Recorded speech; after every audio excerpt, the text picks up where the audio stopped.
Good afternoon, everybody. Welcome to the February 3rd board meeting, Thompson-Nicola Regional District. Thompson-Nicola Regional District acknowledges that we connect with many First Nation communities across our vast regional district. And today we're located on the Kamloops territory. This is situated within the unceded ancestral lands of the Secwepemc Nation. The Tnrd appreciates the partnership that we have with the Kamloops Secwepemc and respect the territory and land on which we gather today. It is worth noting, in order that I can convey some happy news, that at least in Kamloops yesterday, there was no chance for the groundhog to see his shadow. So with any luck at all, spring should be just around the corner. Following the successful launch of the Interior Savings Internet Go Kits in Merritt, this Thompson-Nicola Regional Library project has now expanded to Spence's Bridge and Cache Creek for flood-impacted residents. The Wi-Fi kits are available on a first-come, first-served basis for a period of up to 4 weeks. Residents wanting to borrow a kit can apply in person at the Resiliency Center. In terms of upcoming meetings and events, February 24th, there's a regular board meeting. February 25th, there's a meeting of the Committee of the Whole. Today in your blue folders, you will find only any mail personally addressed to you. I don't know whether this correspondence that I received should be dealt with in terms of chair's announcements or not, but I'm going to go ahead with it anyway. And it comes from the Blue River Community Association. It's a letter from Charlemagne Schenstad, and or that's the contact information person. I'm sorry. The letter is from Sandra Wetterstrom from the North Thompson Communities Foundation, and it says, "Please find enclosed a check for the Blue River Community Association for the amount of $1,000 for their Community Garden Wash Station 2021 project. This grant was awarded by the North Thompson Communities Foundation this past spring and was sponsored by your organization." That's us, the Tnrd. "On behalf of the foundation, many thanks for supporting this worthwhile project." I don't know whether I turn this over to you, Director Quinn, or exactly what, but I have here the check for $1,000 made out to the Thompson-Nicola Regional District. So that's for your Community Garden Wash Station 2021 project.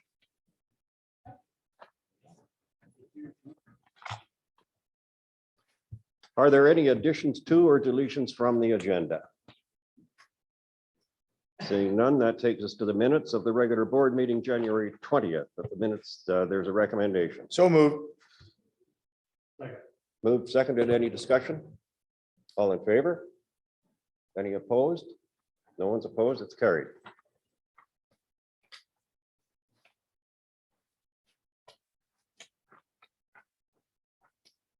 For delegations and invited presentations, we have the Elizabeth Fry Society's Rent Bank Program presentation by Cassandra Schwartz and Executive Director and Elena Markin, Fund Development Coordinator.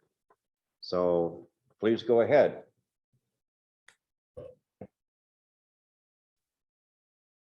Hello, everyone, and thank you very much for the opportunity to present the Rent Bank program to the Tnrd board. I am here with our Rent Bank program coordinator, Holly Rose Vesper. So I will start with first just sharing my screen so that I can start this presentation. Do you see my screen? Yes, we can. Okay, excellent. Okay, my name is Elena Markin, and I am here to present the Rent Bank. We are the Kamloops and District Elizabeth Fry Society, and we are a community-based nonprofit charitable agency that offers programs and services in the area of housing and community justice to the people of Kamloops and the Tnrd area, with the focus on women and families. Our goal is to provide effective programs, services, and education to contribute in building a healthy and safe communities by minimizing the barriers that individuals may experience and by meeting the diverse needs of marginalized people in the communities we serve. We are for fostering the individual's personal growth and self-sufficiency. The Rent Bank program is one of our programs. We have several programs, and this one is actually homelessness prevention tool. It provides individuals and families in need with interest-free loans to cover rent, utilities, and/or damage deposit. Our clients are low-income individuals, families, individuals on social and disability assistance, as well as different marginalized people. So the Rent Bank program is open to the residents of Thompson-Nicola Regional District, and we are the only agency in Kamloops and the Tnrd operating a rent bank that provides no interest loans to help out people. As I mentioned, the Rent Bank is a homelessness prevention tool for low to moderate income renters. The Rent Bank serves those facing unexpected financial crisis, providing loans, interest-free loans to help maintain housing or utilities. In some cases, we help people gain access to housing. We are a part of the BC Rent Bank Network, which is a government program that started in 2013. So who are our clients? Our clients are usually single parents, seniors, students, people with limited income, and like people with disabilities as well. So the Rent Bank is available to anyone in financial crisis who is at risk of losing their home. Circumstances for each family or person who applies for the services of the Rent Bank can be quite different. Some are job loss, a loss of income, change in personal relationship, or any other source of financial emergency. And the Rent Bank provides one-time help to people in need. Well, the history and the social need, we have been servicing Kamloops since 2013, but since 2020, we have opened up the program to all of the Tnrd, including the communities in like Merida and surrounding area, and the North Thompson, the rental prices, the social need is quite high, especially right now with the level of poverty of individuals rising up due to economic instability, rising house pricing, as well as loss of jobs. And on top of that, we had a lot of disasters, natural disasters happening, the floods and the fires. So the social need is quite high right now. The rental price surge within the last decade has increased 64% between 2005 and 2019. So from a median rent of $585 to $960, triple that the inflation which was 21%. According to the Tnrd report on housing, affordable rentals remain the most pressing concern, as large numbers of renters are unable to find or maintain affordable housing. Over the last decade, the Tnrd's overall vacancy rate remained below 2.5%, and as opposed to a healthy vacancy rate, which falls between 3 and 5%. So the Rent Bank program is really a great program because it keeps people housed as opposed to being evicted in a market way right now where they cannot even afford to pay the surging rent rates at the moment. In regards to the loans that the Rent Bank gives out, these are some of the program details that I wanted to make you familiar with. The loans are for up to 4,000 people, paid out directly to landlords or utility companies. So although the individual or the family applies on their own, the monies is actually paid out to the landlords or utility companies. We have up to 3 years flexible repayment term. And we, unlike other providers, provide personalized and compassionate service. We refer a lot of people to other community supports where they can either find or secure housing or perhaps solve a situation that they're in that causes them financial distress. We also provide financial education. It's a great component of this program because it helps our clients to build knowledge and confidence in money management. So it's a tool to prevent future financial crises that may put them at risk again to losing their home. Our rent bank program has over 70% of low repayment rate. The repaid funds are used to help other people in those same communities. So pretty much like the loans circulate back and they serve that community. We have a lot of community partners and we continue building those partnerships with the Tnrd, Interior Health Agency in Barrier, Clearwater, Blue River, RCMP Victim Services, and other community services organizations such as the Elizabeth Fry Society in Ashcroft, the Equality Project in Cache Creek. I have included here a testimonial and I'll just read it out. I wish I knew about the rent bank program yesterday. I had a lady who had just lost her home and is now living in her car. That was a story that Shelley from the Equality Project in Cache Creek shared with me when I told her to introduce the rent bank program in Ashcroft. I knew about the rent bank and I'm really happy to hear that it is finally available to residents of Merritt as well as work at the addiction center as well.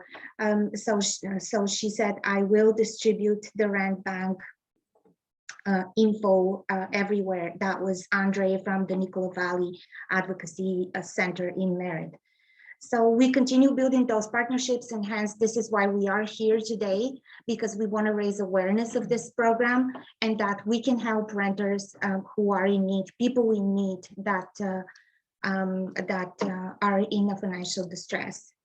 So I've included a little bit of statistics, number of loans given since August 2020 until now. We've given out 41 loans. Average amount of the loans given out is $1,757.55. The number of loans given out to renters in the Tnrd area, excluding Kamloops, is 6 at the moment. Remember, Tnrd, we're servicing Tnrd for a very short period of time still, like it's pretty new program for the entire Tnrd area. So we so far have helped over 250 families with their rent and utilities since we started running the rent bank program in Kamloops and the Tnrd. Another story behind the statistics, I'm a mature single mother, a full-time student at the university. I work a part-time job along with working odd jobs to make ends meet. I made the decision to finish my degree because my full-time job did not financially cover the cost of my family's basic necessities. My situation is not uncommon. The rent bank provides a functional option during challenging months. Not only has the rent bank allowed my family to remain housed and safe, but this resource provides me with a sense of emotional security, positively affecting my family's well-being. My family is grateful. Thank you. So that was a testimonial from a client that did not want to share her name from 2019. We have been, what is next for the rent bank in the Tnrd area? We have been provided with a loan capital of $20,000 by the BC Rent Bank, but this is for all of the Tnrd communities, not including Kamloops. So what we're planning on is to submit an application to the Tnrd to ask for more funds as to build a larger pool of loan capital to help renters in crisis in each of the community in the Tnrd area. If you or anyone you know, private funders, businesses, organizations can donate to the Tnrd Rent Bank Fund, please feel free to contact me. We also are planning on continue working with referral agencies in the Tnrd area and building valuable partnerships as to be able to provide wraparound support services for those people that are in really financial crunch and are at risk of becoming homeless. So with that, I will wrap up this presentation and I will leave a little bit of time for questions and answers. And I would also hopefully Diana can distribute our rent bank information sheet that I have prepared that you can keep and distribute to your network to let know people about the services of the rent bank. Is there any questions that you may have? So does anyone have questions for Ms. Markin? Director Schaefer. Hi, thank you for the presentation. I'd just like to know what amount is considered low income? What do you base your low income amount on? So we actually go by the hills. So it changes by the communities around, right? So we follow the hills assessment, and anybody that falls below the hills would be eligible to apply. What's the hills, please? Oh, it's the BC housing income limits. Can you tell me what they are right now? Sorry, it's different by each community. I'm just going to look it up. So I will. Are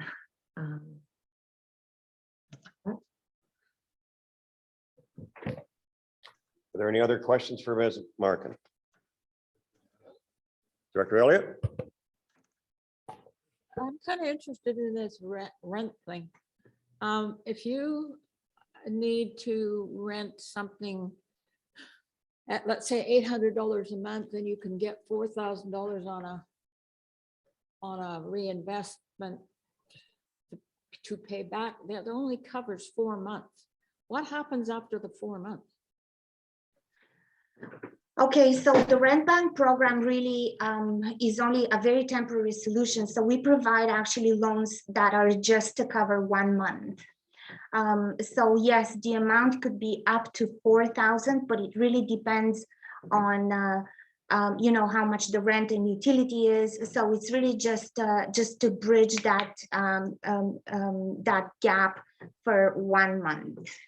So it's a one-time no interest loan.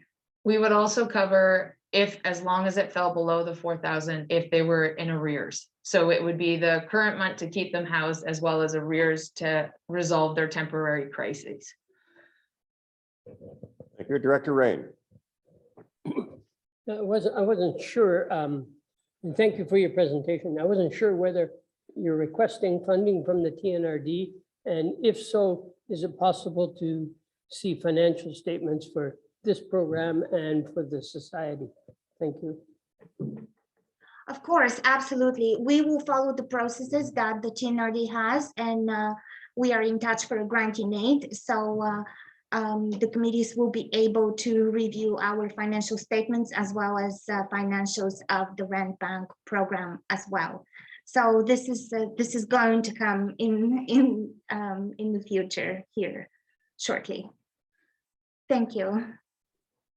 To answer the previous question about the BC housing limits, so currently in Kamloops, which Barrier and Clearwater would fall under Kamloops, a 1-bedroom or less house, if somebody had an income of 38,500 or less, they would apply for that. And then it goes by a bedroom, so it would go up. For example, a 2-bedroom rental, an individual would be making 46,000 or less to apply. For a 3-bedroom, an individual would be making 55,500 or less. And then it goes to a 4+ bedroom, which would be somebody that's making 69,500 or less. Merit does have their own, but most of the areas within here actually fall within Kamloops. Thank you. Are there any other questions for Ms. Markin? I'm seeing none. I will thank you for your presentation, and your funding request, when it arrives, will be taken under consideration, of course. Ms. Markin, I think the last time I saw you may have been in the Travel Information Center in Chase. Congratulations on your move, and congratulations to the E-Fry Society for having had the good fortune to obtain your services. Thanks very much for being with us today. Thank you very much as well for the opportunity. And yes, wishing you all the best, and we'll stay in touch. Thanks. That brings us to 5.2, the United Way. Katie Neustaedter, I hope I pronounced that correctly, and Christy Rintoul, Manager of Community Impact, to provide updates on the role that the United Way BC has been playing in response to the flooding throughout our province. Looking forward to this one. Please go ahead with your presentation. Good to hear, and you nailed it. All those unnecessary vowels in New Stater, you navigated them just fine. So thanks for the intro, and thanks for the opportunity to be here today. Happy to see some friendly faces. Thanks for the work that you continue to do on behalf of our communities. So Christy and I are thrilled to join you today. Christy, maybe give a little wave in that sea of faces. There's Christy. We're happy to join you and to have the opportunity. Christy will share our presentation, and we'll try and move through it quickly. In 2020, we informed the directors of the Tnrd that United Way was undertaking a significant amalgamation, 6 United Ways across the province coming together to become United Way British Columbia. We had some great conversation around that with some of the directors, and we're really excited about where that merger would take us as an organization for greater impact, for consolidating resources, for gain knowledge together. And we've been really excited to see how that's come together over the last 7 months. And today we'd like to share a little bit of what that impact has looked like in the Tnrd and the results from that. And we'll just move on to slide 3. We want to make sure we give lots of time. In the spring of 2021, I had the privilege of meeting with Kevin Skrepnik and Ron Story in anticipation of a really bad fire season that everyone saw coming down the pipe. We took that time to evaluate what had happened in 2017, the results and the learning that we had between our organizations, and really discuss where we saw responsibilities lying, how we could eliminate overlap, and where the role of United Way could come alongside the Tnrd and support you in supporting our communities. So we collectively determined that United Way's role was best played in fundraising and then in community connection and recovery, which is our expertise. So of course, in 2017, United Way launched the BC Wildfire Recovery Fund, and we're really proud that this small location was able to raise approximately $200,000. This year, our legal day 1 was on July 1st. So of course, that's right in between when Lytton was wiped out and when the Juniper fire caught here in Kamloops. So it was a really wild start for us, but we saw the impact of an amalgamated movement really quickly as we were able to launch a new fund right here because of our learnings out of TNC and into the province for provincial-wide benefit. And we were able to launch that fund with an initial $200,000 investment from United Way British Columbia. So we had already met the achieved amount from 2017. And then within that first weekend, donors gave a very generous $200,000 on top of that. So a week into fire season, we were starting our fund with $400,000 that we were able to invest into our communities for the benefit of vulnerable and hurting people. So that's a piece of the history. The purpose of the fund was really twofold with a lot of details. So the twofold, to support immediate and long-term recovery efforts for major BC wildfires and to support relief and recovery efforts in the aftermath of the devastating BC wildfires.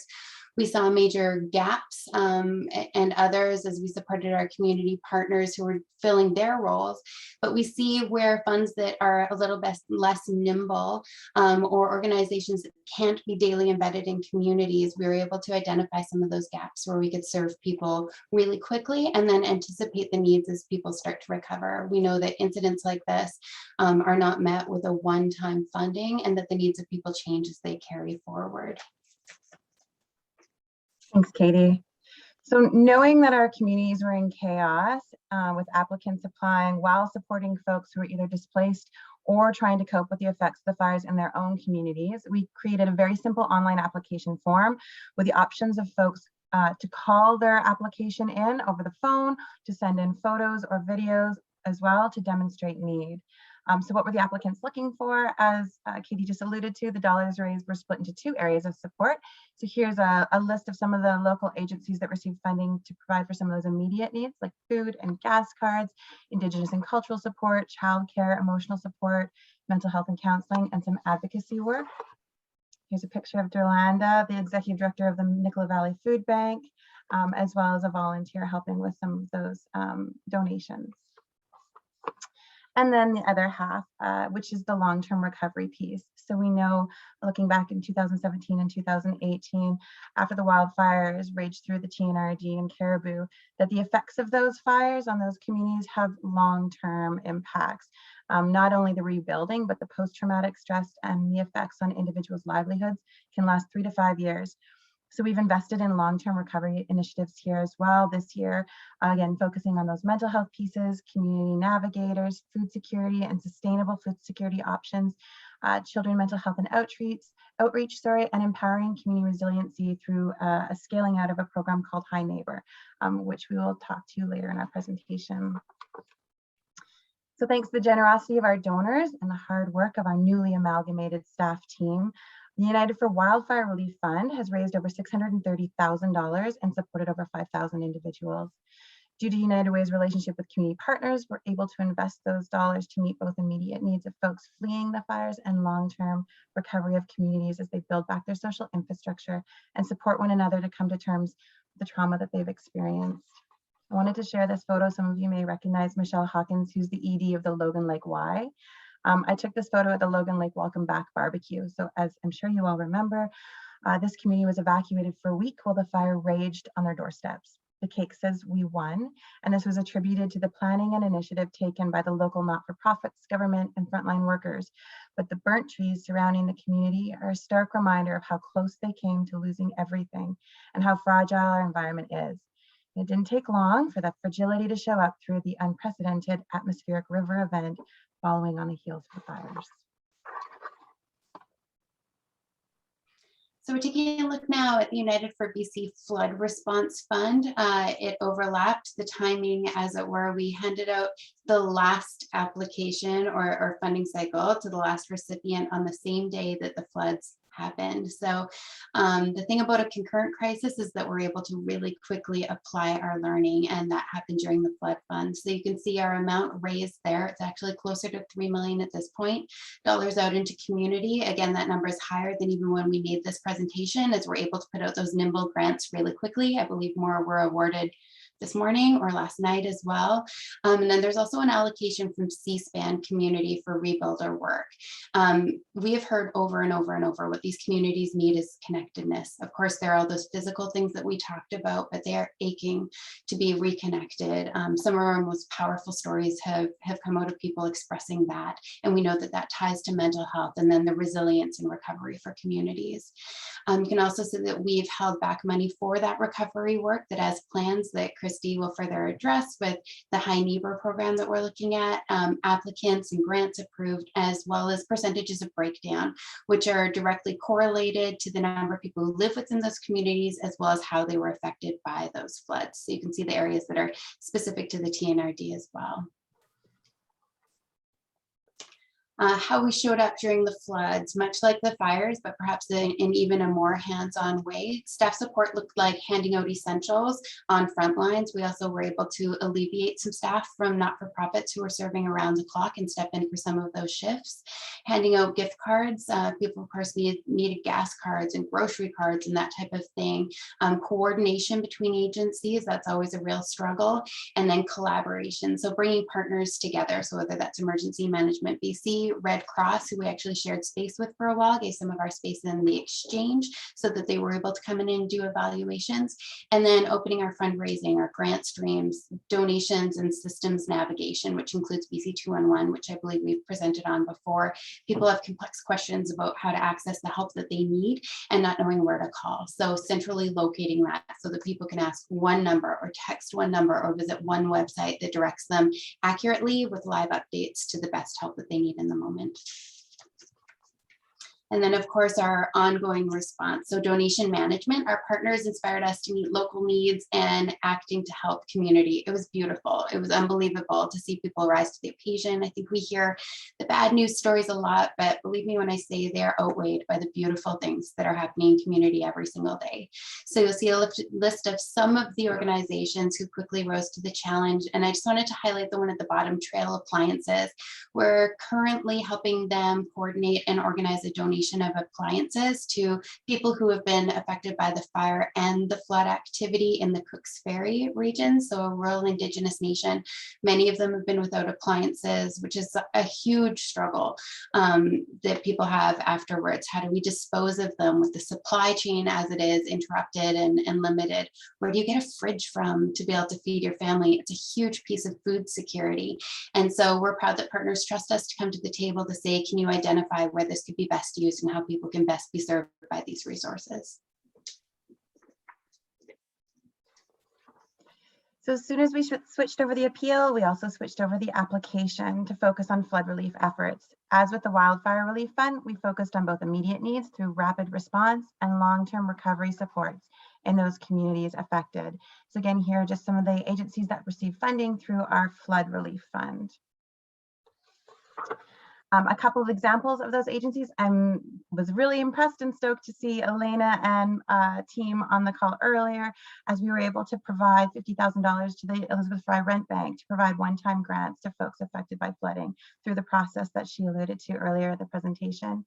We're also able to facilitate ongoing collaboration among key emergency food providers and emergency response services to meet the needs of evacuees in response to recovery.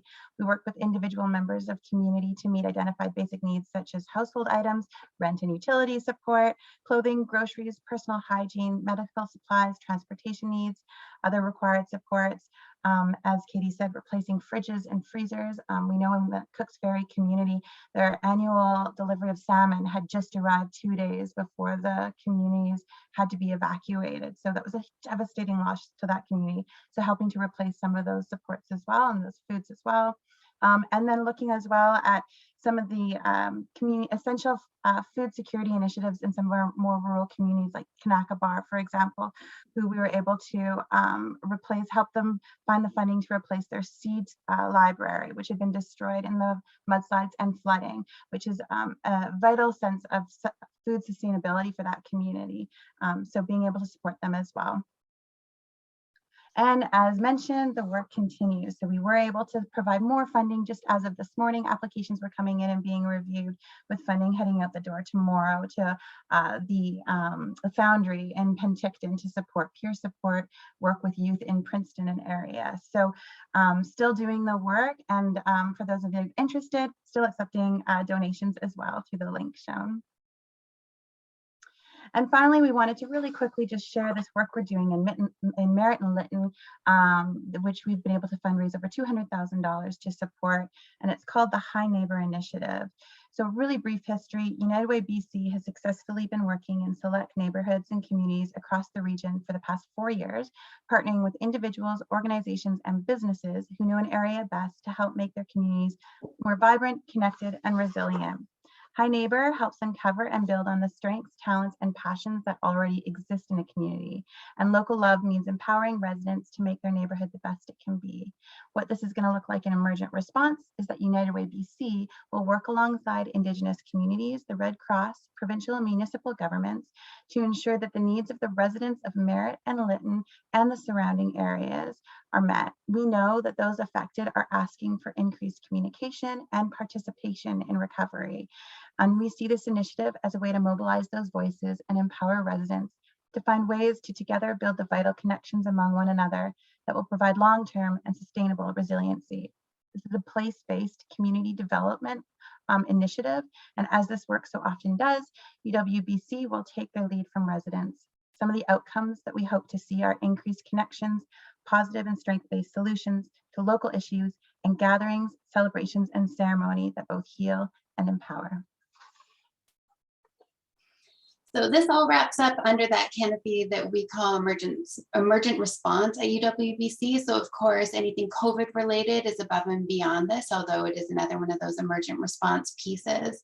How it's all working together. These are 3 areas of work to showcase how people believe United Way is a go-to solution. We saw that particular during the floods. People are inspired to meet the needs of others, and people act to improve local communities. We are incredibly proud of the work we are doing. This is all outside or above and beyond our regular work. So community investments, of course, our campaign just wrapped up. I'm really excited about the results there and putting those dollars into community. That's being evaluated as we speak, how those dollars are invested, but continuing in our local work with this on top of that. So all that to say, United Way is super bored. We have nothing to do with our time. There's nothing going on in community. But we don't have an ask of you today. We just really wanted to present the work and tell you how glad we are to be able to come alongside the TNRD and support the work that you do. You lead the way and we come in behind. And so we are always eager to work with you, eager to work with the board to make sure that we are filling any gaps and meeting any local needs possible. And it's been an exhausting privilege during this time that we are so humbled and proud to do. And with that, we'd just like to open it up for any questions that you might have. Does anyone have questions for either Katie or Christy? I don't have my, okay, Director Singh and Director Kershaw. Thank you, Chair Gillis. Welcome, Katie and Christy. Thanks very much for being here today. It's been a really fantastic effort and presentation, and I really want to say thanks and commend. We all want to say thanks and commend you for that great work. A couple of reflections. I do some work on emergency management committees with the province, and the scale of what we're facing now is just getting so much larger. So one of the questions is how do we the money you're raising is substantial, but it's not substantial enough. And none of us seem to have really met the moment in terms of the amount of resources that we need preventively, number one. And number two, I've been through, I don't know, 4 or 5 emergency sort of seasons. And even the last, I mean, they always seem so chaotic on the ground. Like it always seems like there's always so many people who want to help. And, I think one of the strengths of the United Way is that we have a united group, United Way, so you bring together so many diverse people, and just coordinate that stuff is such an interesting challenge and opportunity, because I know that when you have a wildfire or flood, everybody has a different style of wanting to help. Some people want to go on with the government, some people want to go the United Way, some people want to do it on their own, and the dangers of overlap and things kind of happen, or gaps that kind of come up. So I know the United Way in the past has tried to do a little bit of light coordination of some groups, even locally in town. Just a bit of a brain sort of dump for you, but what do you think about, number one, the scale we have to get to, and number two, how do we coordinate better some of these efforts? Because we're doing great work, but the amount and the scale of the disasters are becoming so overwhelming.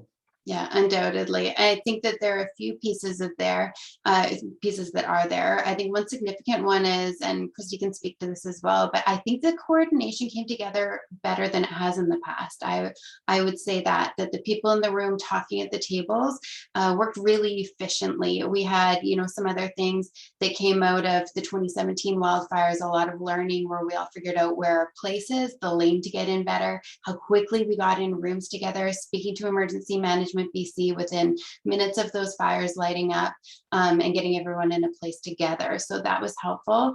Another thing that we haven't officially launched, but you'll see coming out, it has soft launch, is a platform we have called I Volunteer. And I think that that's going to be tremendously helpful as we move forward as well. So somewhere that can data gather those who are willing and able to help, the ways that they see themselves helping, and then coordinate those efforts. So that's something that already existed in the Lower Mainland, but we're now scaling out. The thing is, nobody really wants to fund coordination, do they?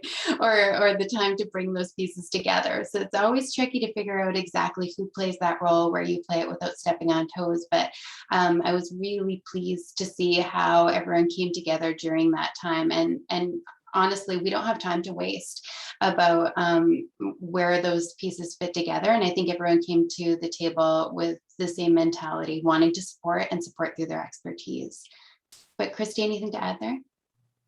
No, I mean, the work is far from over. And I think that, you know, we've been invited to a lot more provincial tables to look at that coordination and prevention work and how we can help support the sector, because we know how much the social service sector steps up during emergency.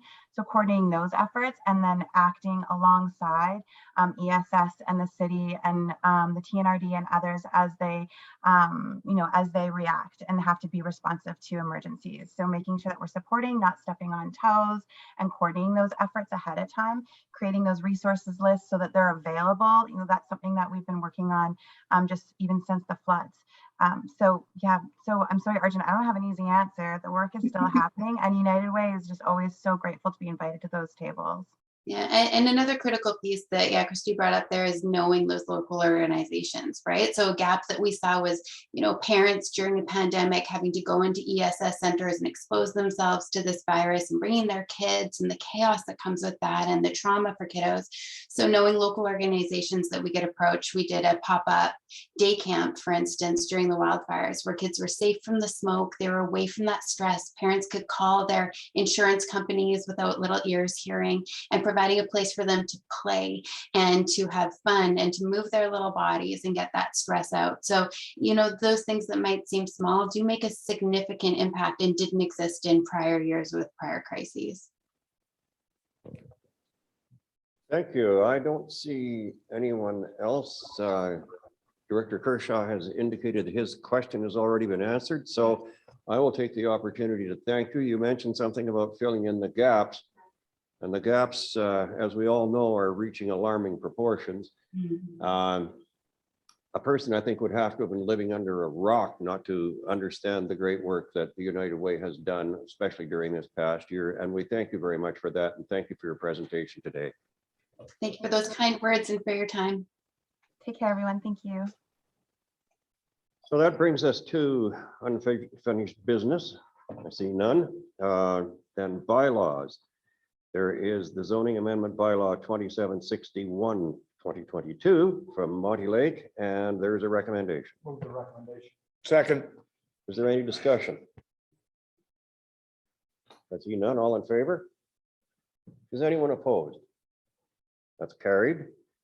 In order to keep the chair confused, we've had a change in the order here. So before Mr. Hildebrand gives us his verbal report, we're going to hear from Vicki Weller with a Field Commission Activities Year-End Report. Vicki, please. Thank you, Mr. Chair. Just going to switch things up because we have Chad Rickaby here with us via Zoom. He's from Nordicity that did the report on the studio. And I think that'll, his report will give us some context going through and concerning what we want to do next with the studio report. And then I can fly in with my hurry, my 2021, yay, good year. And then you're on your way. So if we could start with Chad Rickaby. Can you hear me, Chad? I can. Can you hear me? I see some nodding. That's a good sign. Good. Okay. Yep. Can you hear me now? Sorry. Yeah, I can. I've been able to hear you through and through, and you can hear me okay? Yeah. So I'll let you take it away and do your presentation. Now, do you have other people with you for questions? I have both the architect and the builders from Wales McClellan that have joined, but they appear not to have been given panelist permission. So I've sent an email just before this. Hopefully that is sorted before we get to their part or to answer questions. Because I don't think they'll be able to speak in the current. They're registered as webinar participants, I think. Okay. What are their names? Darren Sawyer and Craig Mitchell.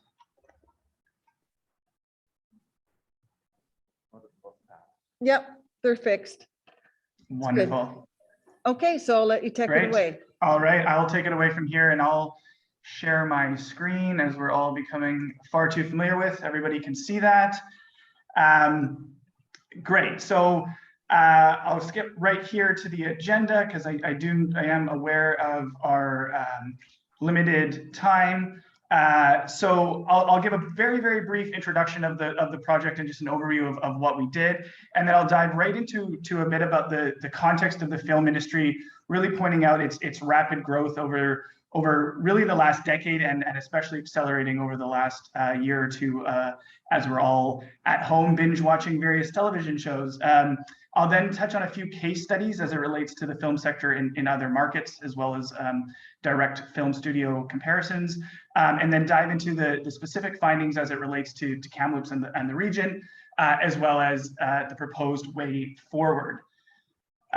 So just a bit about us. Nordicity is a global firm that is steeped in the film and television industry for nearly 40 years now, and this has included specific analysis of film studios and sound stages across Canada, the UK, and North America wide, actually. So really steeped in this and have access to quite a bit of proprietary data on the lay of the land as it relates to film studios and the sector.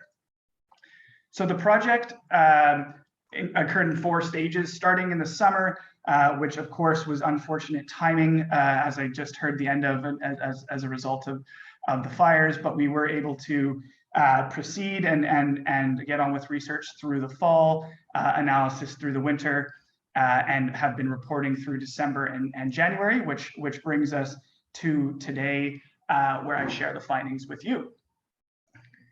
And so, as mentioned, the film industry has really taken off in the last year, but that growth has been seen for quite some time now, and even just since 2014, the production spending in Canada has more than tripled just in that 6 or 7 years. Canada is actually, many people don't know this, but the 3rd highest producing or film production creator in the world, behind only the US and the UK, creates nearly 180,000 full-time jobs and brings in nearly $6 billion of foreign investment in Canada each year. 2020 and indeed 2021 were both huge years for BC and indeed the region, with more production days province-wide and in the region than ever before, and really was a banner year globally, as again the demand for content really was ramped up. And speaking of that demand for content, it's really driven by the rise of streaming services. I'm sure we're all aware of Netflix and Disney Plus, but there's a lot more than many people even are aware of and are increasingly coming online. And as you can see there in the graphic, in just a year, the number of subscribers between 2019 and 2020 doubled. And that is expected to triple by 2025. And even since this graph came out, or this visualization came out about 6 months ago, it's already behind as more and more subscribers are coming online to various streaming platforms and really driving the demand for content as these streaming services really are competing with each other to see who can create the most or buy the most content to keep their subscribers entertained. So this really is a driving force behind the incredible demand that we're seeing for film and production space. And so to dive into a bit of analysis of specifically on sound stages in other jurisdictions, I'll cover 3 to start with that are most relevant as sort of places where Kamloops and the Thompson-Nicola Regional District may see sort of spillover from. And as you can see there, even the Wall Street Journal is now talking about sound stages, which are what is included inside a film studio as really the demand continues to rise. And so starting with Los Angeles, of course, the epicenter of film and TV production, you can see there really a stagnant amount of supply or available sound stages in the blue line on the bottom. While the rising demand for space is far exceeding already the rate of available sound stages and is expected to just continue to rise. And as a quote there on the right from one of the heads of a big studio down there, he said that If he had 6 more sound stages, they would have them all full right away, and are indeed turning away a lot of production. So that's just sort of, you know, a couple hour flight away in Los Angeles. Now coming back to Canada, in Toronto, seeing a similar picture. They have been adding a lot of sound stages in Toronto, but as you can see from the graph, that it's still not enough, expecting to see excess demand even after really a rapid increase in supply over the past 4 or 5 years in Toronto. I'm in a recent quote from another studio manager there saying that they're bursting at the seams and turning away viable productions because of the lack of space. So this means turning away lots of jobs and economic impact that these productions would bring if they had the sufficient space to carry on their production.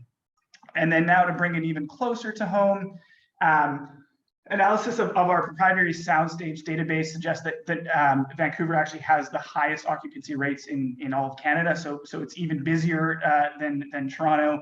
And this is really driven in Vancouver even more so than Toronto by foreign TV productions and namely the streamers that I just talked about. And as an example of that, in 2020, Netflix took a long-term lease over 5 years of 7 sound stages where they just booked them solid.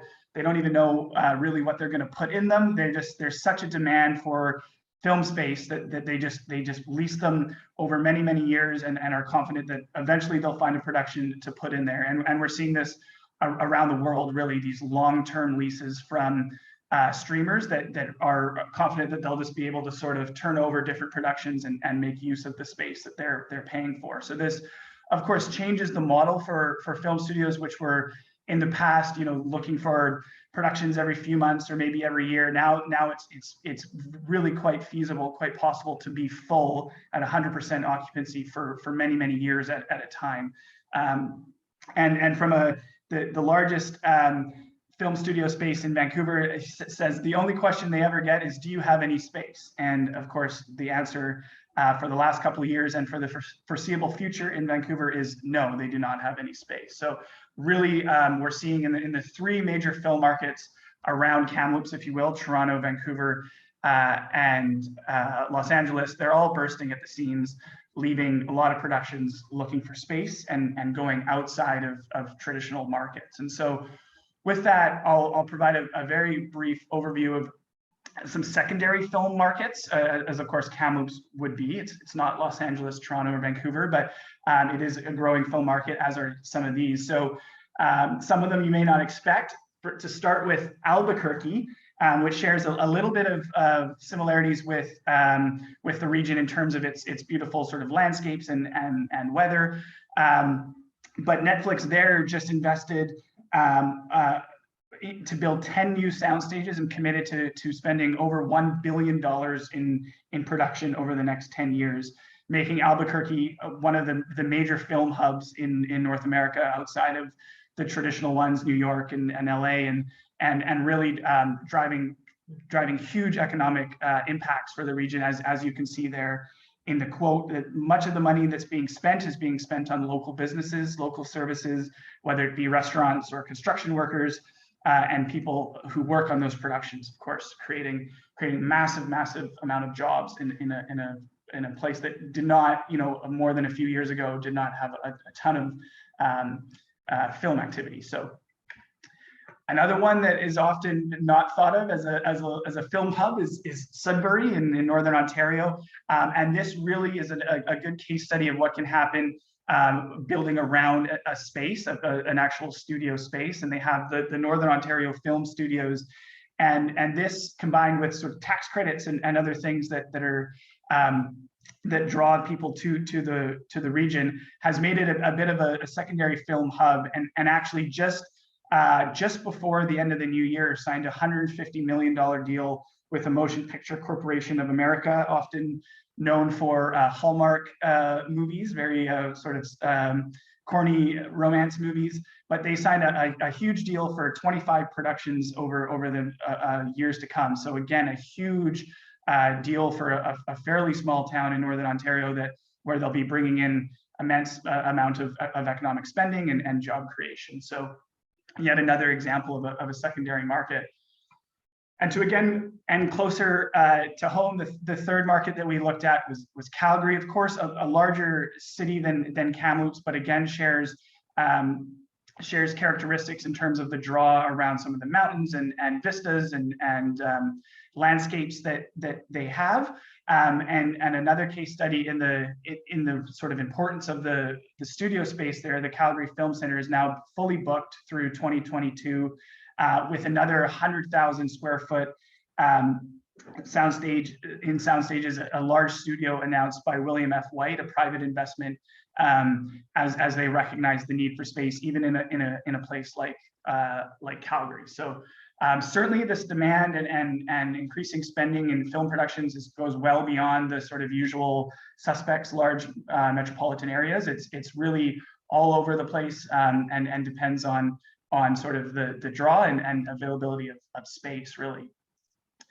And so now, just before I turn it over to discuss a little bit more about the specific project, I'll just highlight what we heard specifically about the Thompson-Nicola Regional District through engagement with those active in the film industry, as well as public sector stakeholders such as economic development officers and others that were aware of sort of Kamloops' strengths, and we'll talk about some of the challenges as well. But certainly its resounding strength and really draw has been its unique and accessible location that provides scenery for a wide range of shoots, especially due to the sort of microclimate zones. It was said that you can be on Mars and Antarctica in the same day, depending on where you go and where the weather is. So really.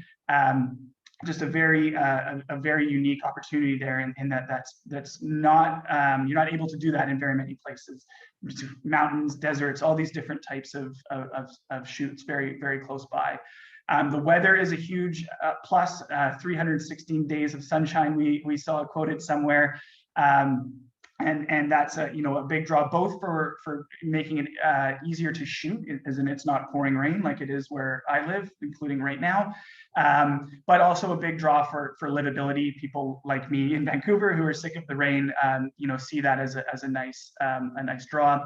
A full-time and very widely respected film commission was often noted, that Vicky is a huge draw, and that they offer the film commission a wide range of services and make it easier for people to find what they need for their production.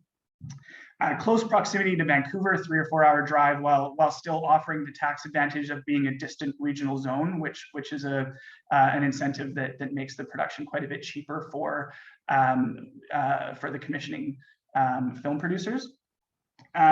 Many also noted, and this is an interesting one, the sort of excitement around the industry, especially compared to film hubs. I can say this from Vancouver, working in Gastown, where there's a lot of fatigue or frustration or even anger towards the industry and some of the inconveniences that it can cause. Whereas it was noted by filmmakers who work both in hubs as well as in Kamloops that there they see it as something interesting, something new, and are excited to see the circus or all the trucks roll in, rather than in other places where it's like, oh, here we go again, another traffic jam or more noise or what have you. So that's quite a draw for a lot of people that are sick of being sort of the brunt of people's frustration in other markets.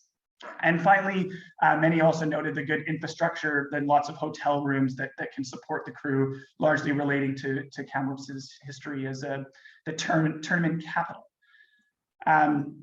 And just to speak quickly to some of the challenges, on the sort of flip side of the benefit of the different shoots and strength there, it was often seen as just a spot for on-location shoots rather than a place where you could actually host a long-term production. So that's been a challenge, largely relating to the fourth point there, that there's been no suitable sound stages for larger production. So it was never even really an option for them to be there longer. And so because of that, people see it as a sort of drive-in, drive-out spot for very specific on-location shoots.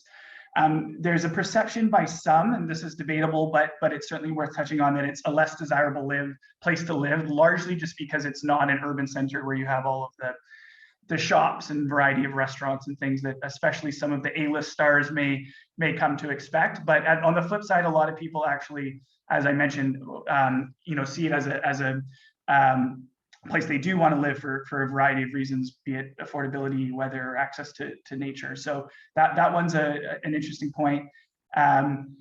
Labor constraints remain a limiting factor for sure, but it is important to note that this is a limiting factor in every single film market around the world right now. There's simply not enough people all around the world that are trained to work in the film industry. So it's important to note that it's not unique to Kamloops or the region, and there have indeed been some improvements over the past couple of years to expand the labor pool in the region. So an important factor to consider, but some progress has been made.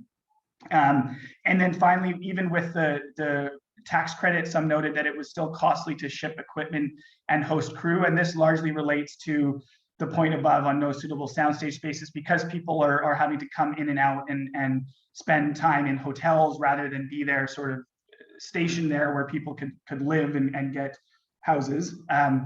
It's still quite expensive, even with the tax credit to bring things in, bring things out, rather than be sort of positioned there. So those are some of the main challenges.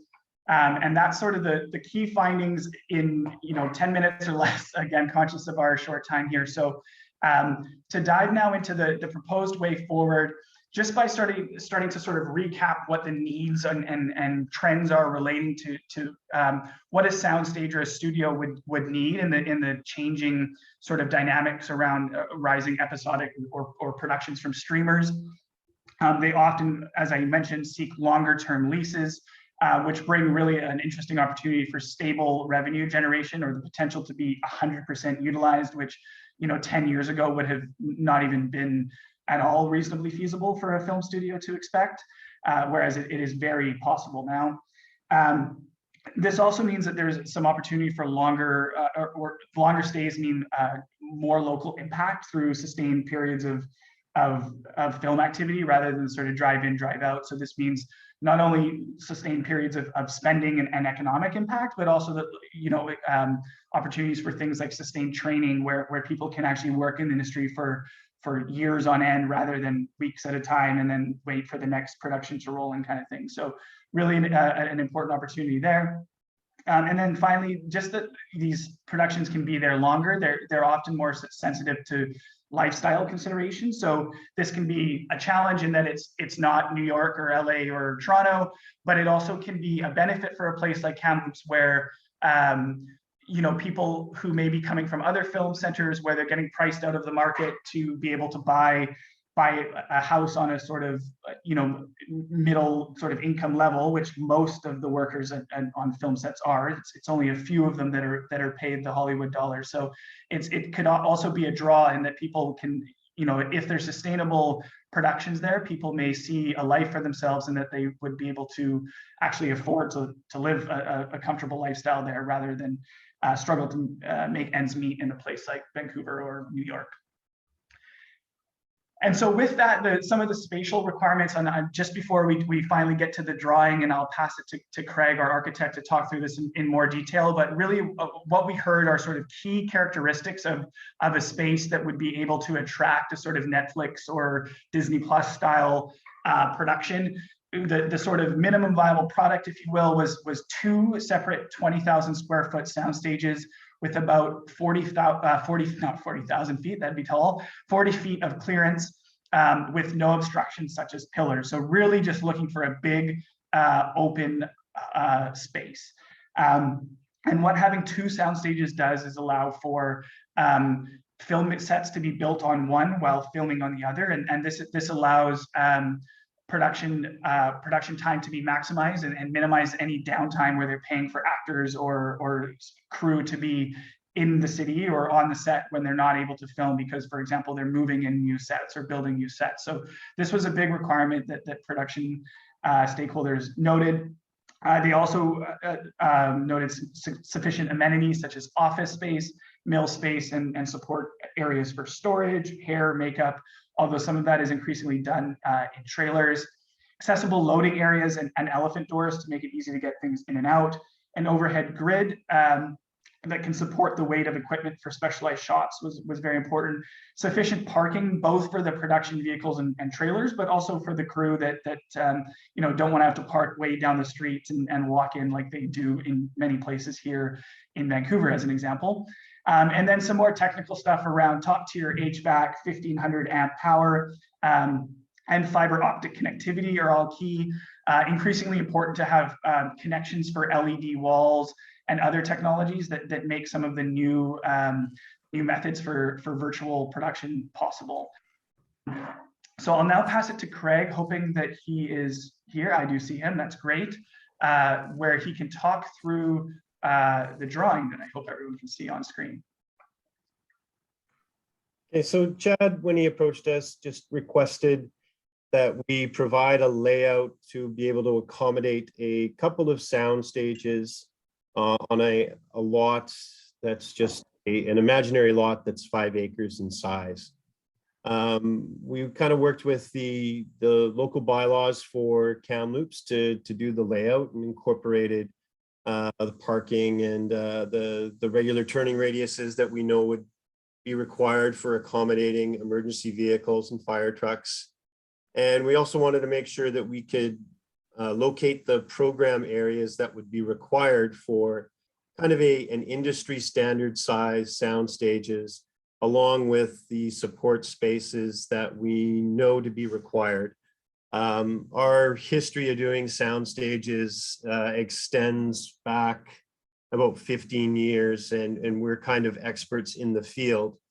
And while the drawing appears to be fairly simple in its layout, how these sound stages operate with their offices and with everything that needs to connect into it as bits and pieces and parts that are constantly on the move is quite a sophisticated arrangement in spite of the simplicity that you see on the page.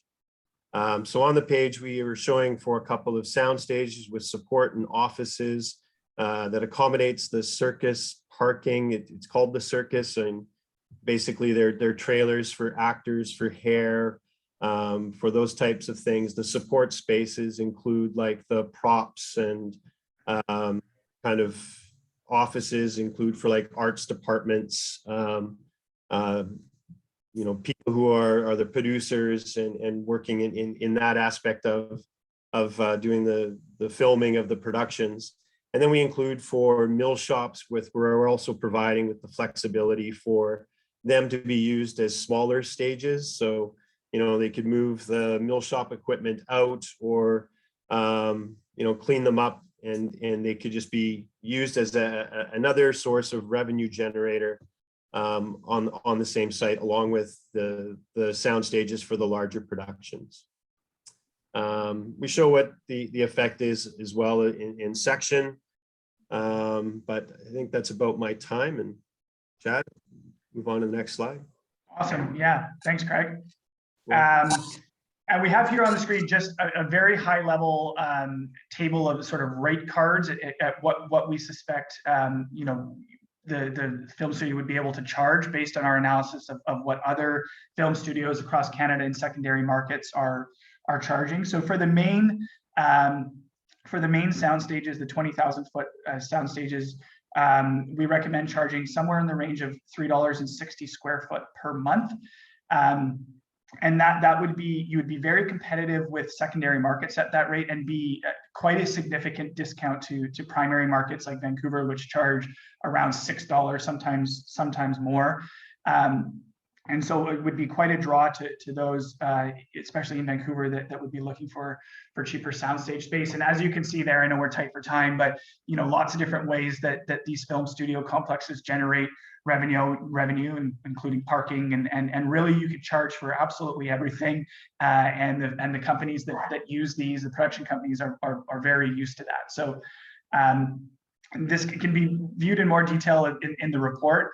But we also have a very high level expenditure projections as well. And, you know, industry standards suggest that operational costs of a studio are about a third or sometimes less of revenue. So they can be quite profitable. And we note that the projections here can vary widely because some of the main costs, such as property tax and lease costs, would really depend quite significantly on the ownership and governance models. For example, if it's owned by the city or the region, you know, the lease and property tax might be quite a bit different. All of these things can change depending on the structure and different incentives. But as an example here, you can see that there's significant profit to be made even at only 80 or even 60% capacity. These projections show a profitable space, at least at a very high level.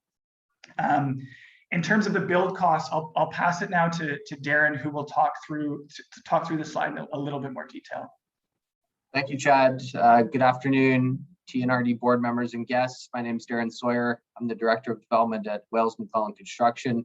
We're based in the Lower Mainland, but we are a local BC builder and have certainly done work in your area. So we took Craig's site plan and developed a budget that came in just under 33 million. I won't go into a lot of the details on that in the interest of time, but that is more or less a turnkey budget. So that includes all related design costs, building permit fees, as well as really a Class A soundstage. So enhanced insulation in the roof, in the walls for soundproofing, all the associated glazing, and then a fully finished office. So it is a notional site plan. Like Craig said, we don't have a specific site, but this is a pretty comprehensive budget that included, you know, all detailed takeoffs, as well as reaching out to local trades for trade pricing. So this is sort of priced in today's dollars, so to speak. We are seeing a lot of continued fluctuation in construction costs, and those are anticipated to continue going forward. But this is, you know, based off the information we have, this is quite a solid budget to present to you today, given the information we have. So with that, I'll pass it back to you, Chad. Great. Thanks, Craig. And sorry, thanks, Darren. And just about done here, but just a couple thoughts on location. It was location agnostic with a hypothetical site, but what we'd be looking for a studio like this is a large area likely zoned for warehouse-like spaces with access for large trucks, fire, etc. Ideally, you'd be close to services such as restaurants, coffee shops. So, you know, not way out in the middle of nowhere. Although we have seen film studios that take that approach. Sometimes you can put those services right on the site. And while some of the soundstage or some of the soundproofing that Darren mentioned can abate impacts, it's recommended to not be too close to train tracks or flight paths. But again, this can be abated with some of the build techniques that Darren mentioned. And then finally, there's a few you know, potential unique value propositions that may be able to separate a space in Kamloops from other competitors. One being making it a green space, leveraging the sunshine that's there to install solar panels, developing backlot space that can make it easier for pre-built sets to be there, access to high-tech equipment or on-site equipment rentals can be a big value add. And finally, the opportunity to partner with educational or training organizations to promote the studio as a sort of you know, lighthouse for generating talent in the area, which is, as I said, is a problem in most markets. So I know we went a little bit over time, but that was a 6-month-long project that we were trying to do in 20 minutes. But so apologies for that. I'll stop now for any questions. Oh, are there any questions for our presenter?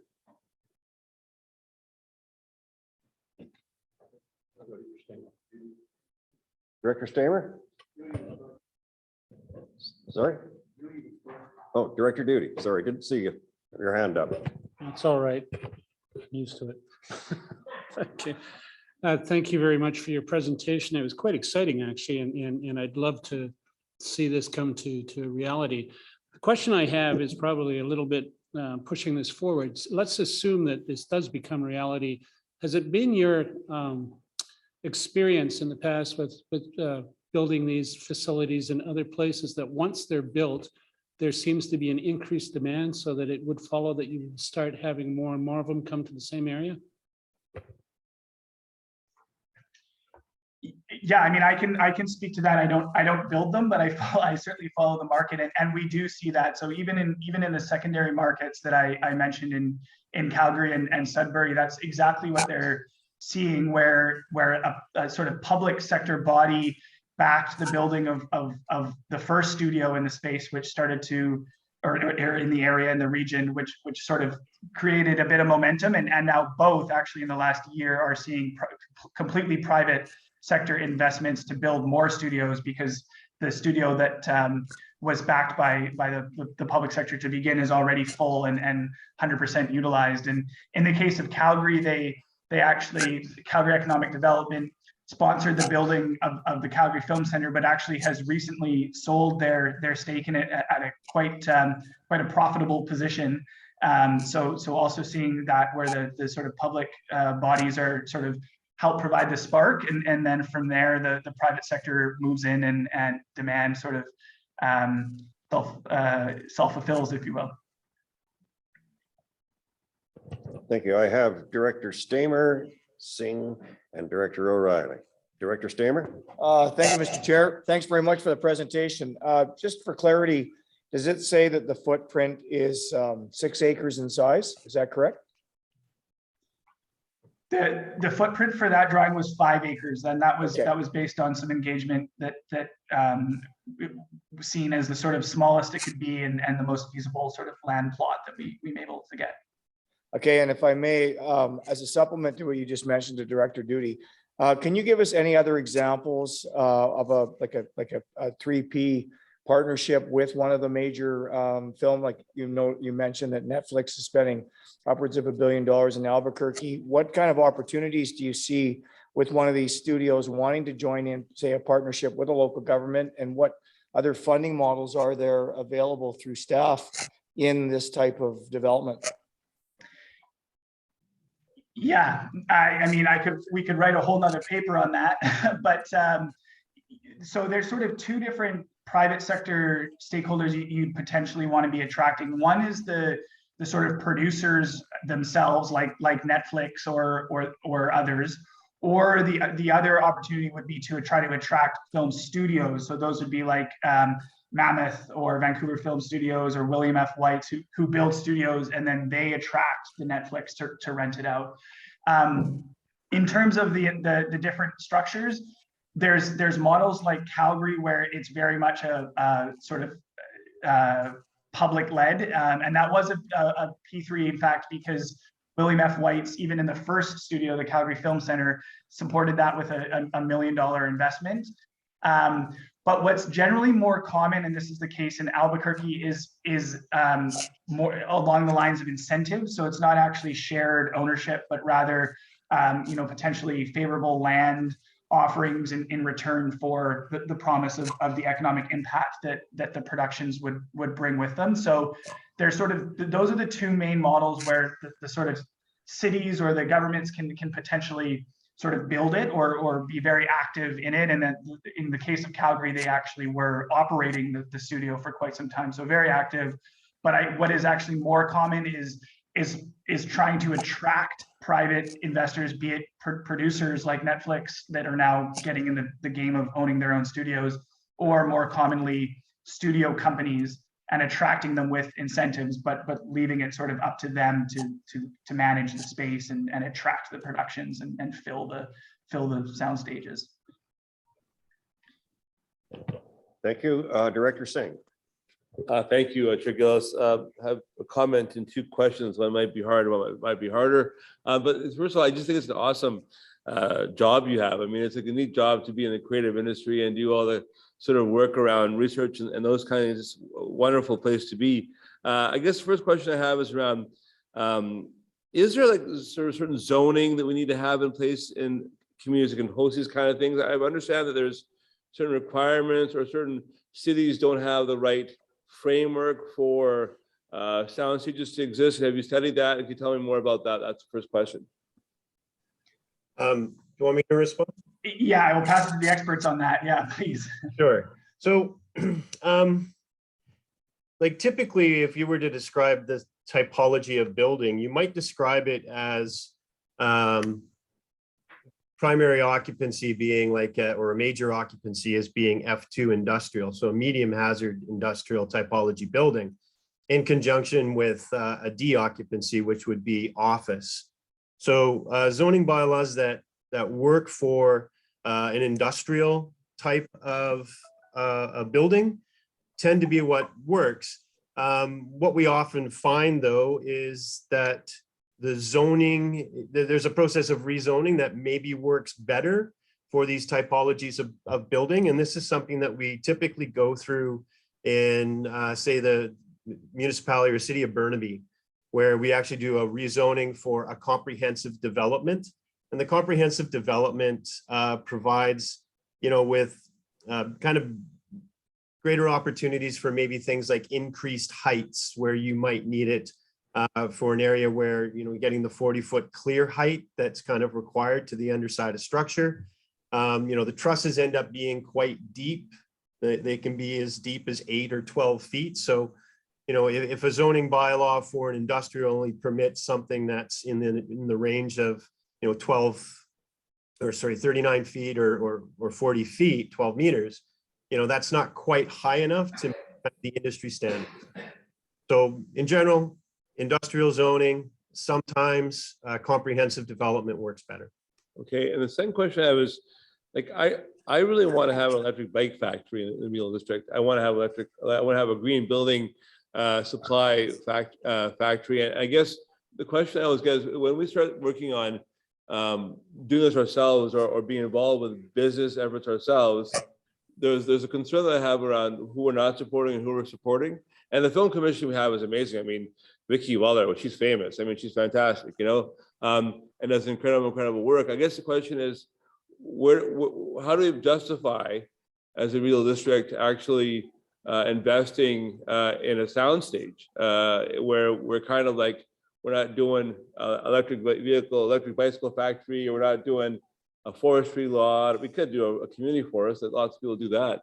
But I mean, I don't understand really where we start, where we stop, I guess is what I'm saying. And I also think that when we're looking at, I can go to the city of Calgary and the big kerfuffle with the arena right now, and how much, problem that's caused them in terms of, public, private, that kind of thing.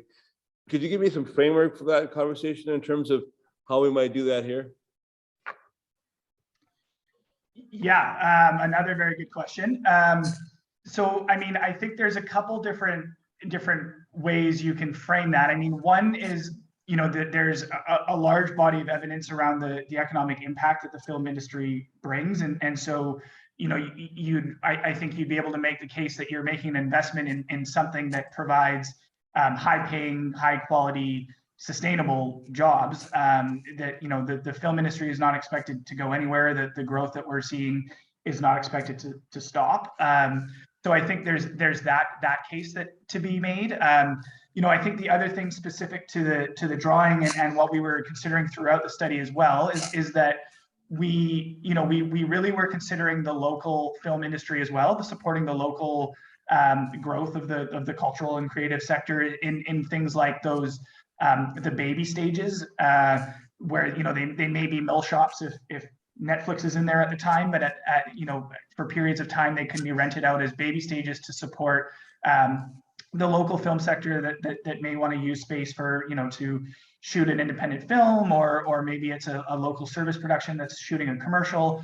So I think there's also a case to be made for fostering the local creative industries. And I think also, there could be a leadership position as well in some of those unique value propositions that I highlighted at the end in terms of, perhaps Kamloops is the first green, 100% green studio where, there's electric car chargers and bike paths to the studio, and it's all solar powered.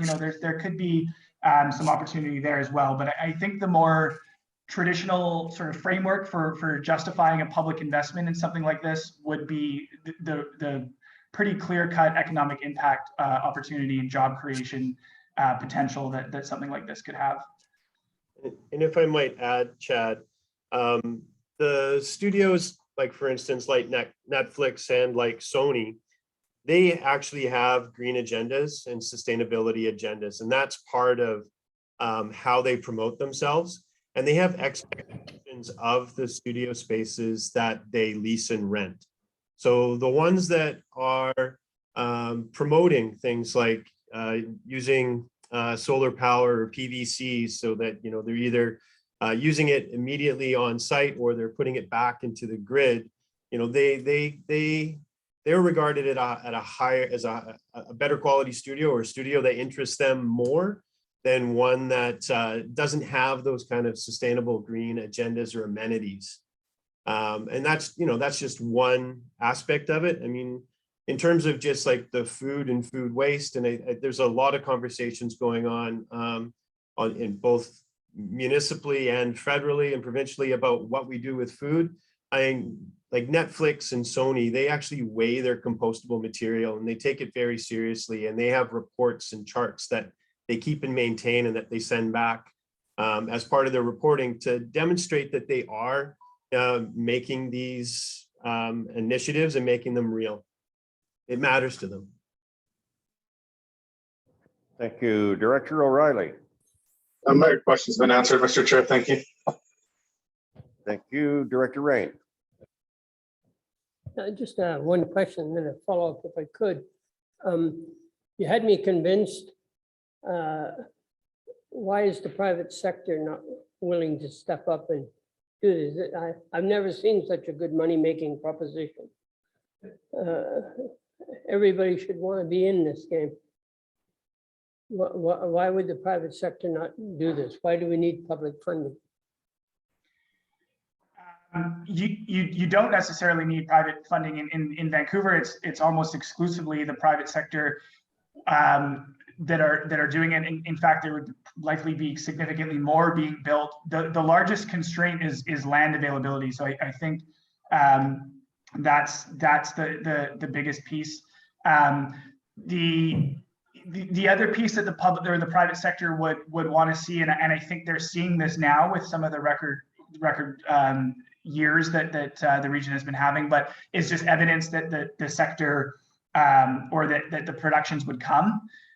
So it's an easy moneymaker if it's full, and our research indicates that it could be. But yeah, absolutely, this definitely could happen without public money, for sure.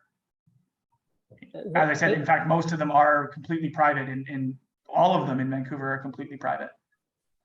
Thank you for that. And then I guess the other issue, we built a $33 million studio here in Kamloops, and then Kelowna decides they want a $40 million studio, and they compete with us because one thing's for certain, in the film industry, we have municipalities and federal government, provincial government, local governments subsidizing the film industry to get all these wonderful jobs all over the place. I mean, it's not competition free area. This is full of competition in all different levels. And I, for one, would not support the TNRD being the key investor here.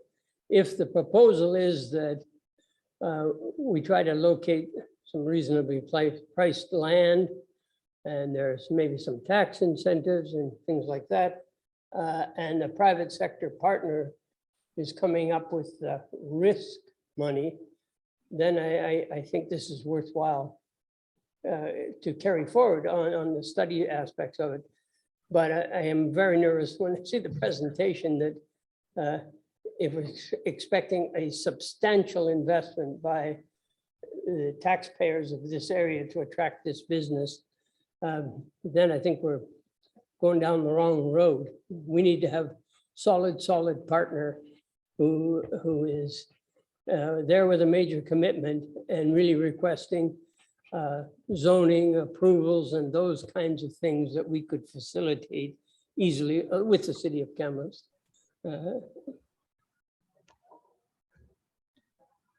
Yeah, I absolutely agree. And I think, it's important to note that the study was sort of agnostic on who exactly would carry this forward. It was more a sort of fact-finding mission to see if it was even a viable project for anybody to invest in. And I think, we've made an investment case I absolutely agree that it needs to be, have significant private sector support. And I think just to your first point on, can Kelowna do one slightly better, or maybe they, put one in Prince George, who knows? But I think, a big piece of the research that I hope came through loud and clear was they could all have one.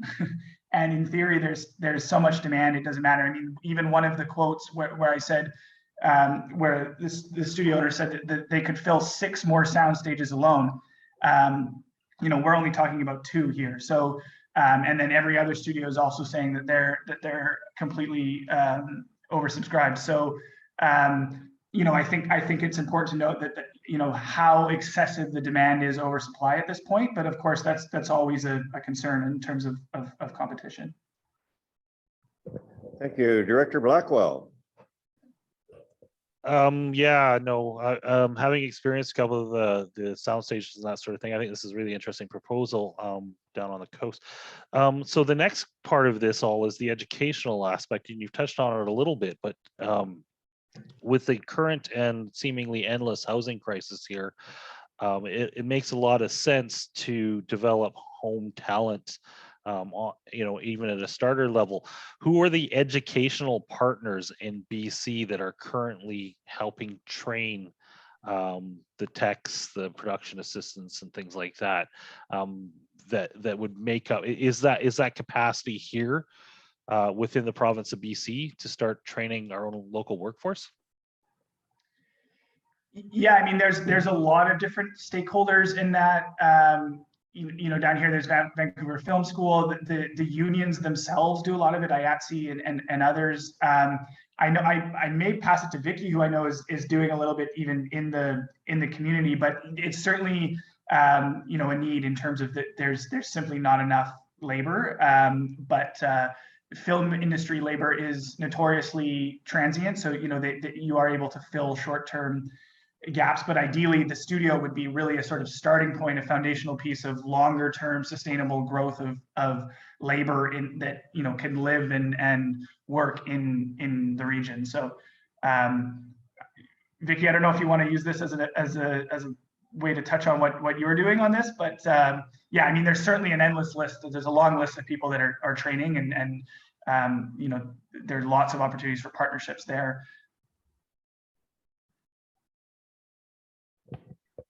Thank you. Does anyone else have a question? Seeing none, I have a very quick one.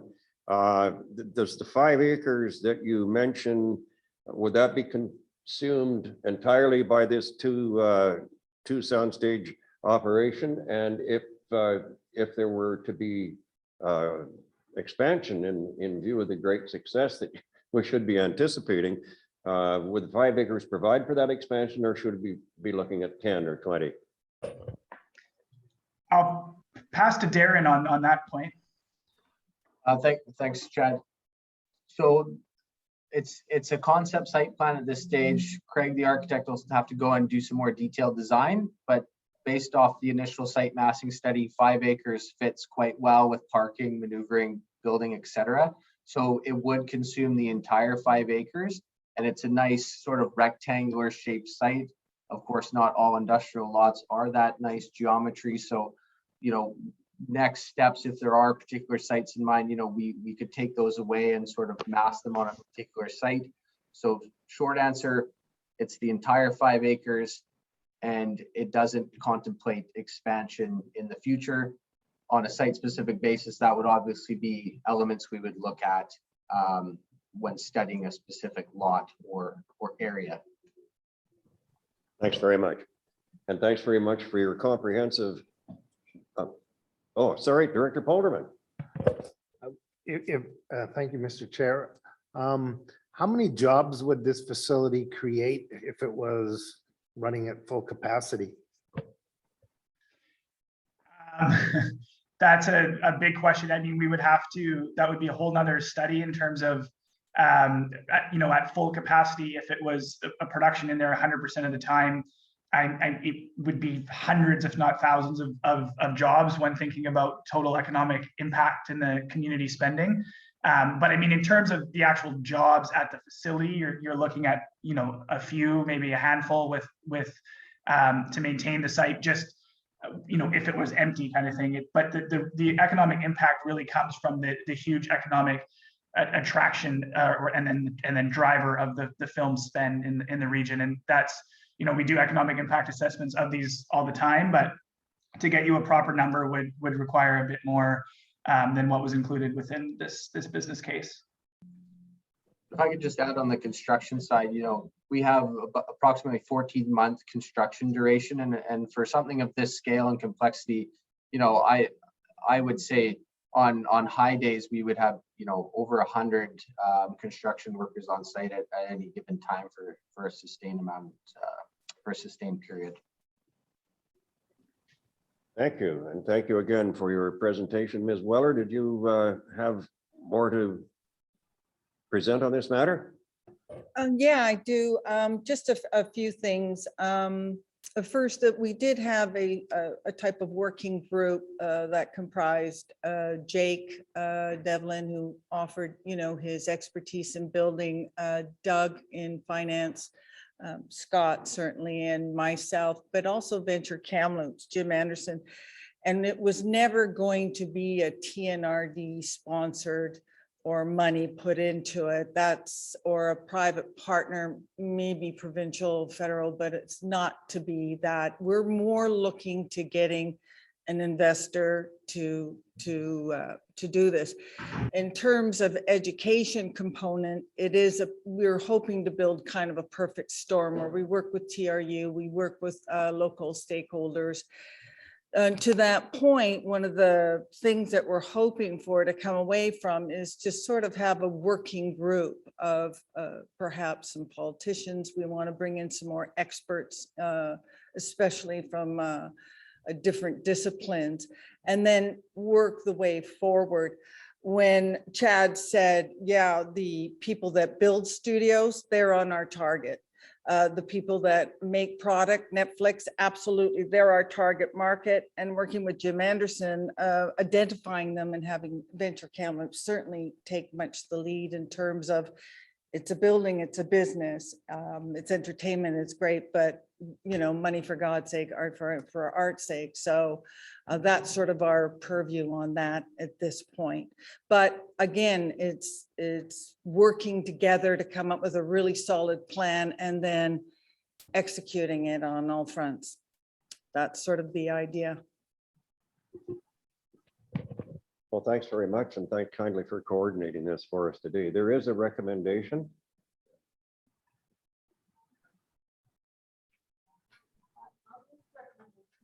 Thank you. Moved and seconded by Director Rain. Is there any further discussion? See no hands up, so all in favor? Is anyone opposed? That's carried. Now that takes us to these, well, it takes us to 3:10 p.m. It also takes us to Mr. Hildebrand's report on the agenda. Sorry, Ms. Weller. Yeah, I just want to say goodbye to to Chad and to thank you very much for your presentation. I really appreciate it.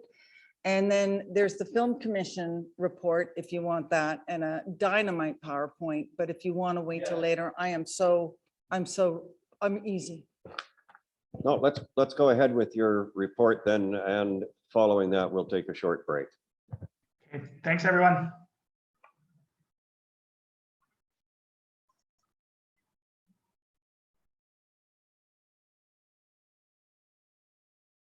This will be fast.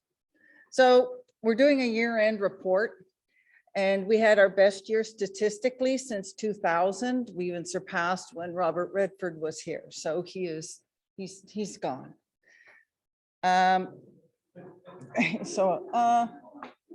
No, okay. Yay. Here's all the productions. What was interesting about this is we had a lot of feature films, and we had them filming the whole thing here, where we never really had that before. So whereas in Kamloops, for example, we had 5 projects in the last 20 years that filmed, we had 5 or 6. They seem to be domestic, employing local, which is great. And we still had some that was still attracted to our area. What we're not seeing is the big fat US feature films. And they bring in a lot of big hit with a lot of money spent on services, not so much on employment. So this is more desirable in my opinion, and hope to keep that momentum, but we still want the big USA. Right now, we are slow, but all of BC, and we figure that's due to Omicron. We had two, love breakup, love shows here. We had Daisy. We love Daisy. There's Daisy at the pond being filmed with the little guys. There they are in Riverside Park. They're so cute. And there they are again. And there they are in Peterson Creek. So they're filming all sorts of projects. The Good Doctor filmed in Merritt at the airport. And this is a plan of what they gave as part of their permitting. We're Guatemala. There's a sign going to the airport. There they are standing at the airport. And this is what we see as they landed in Guatemala downtown or outside of Merritt.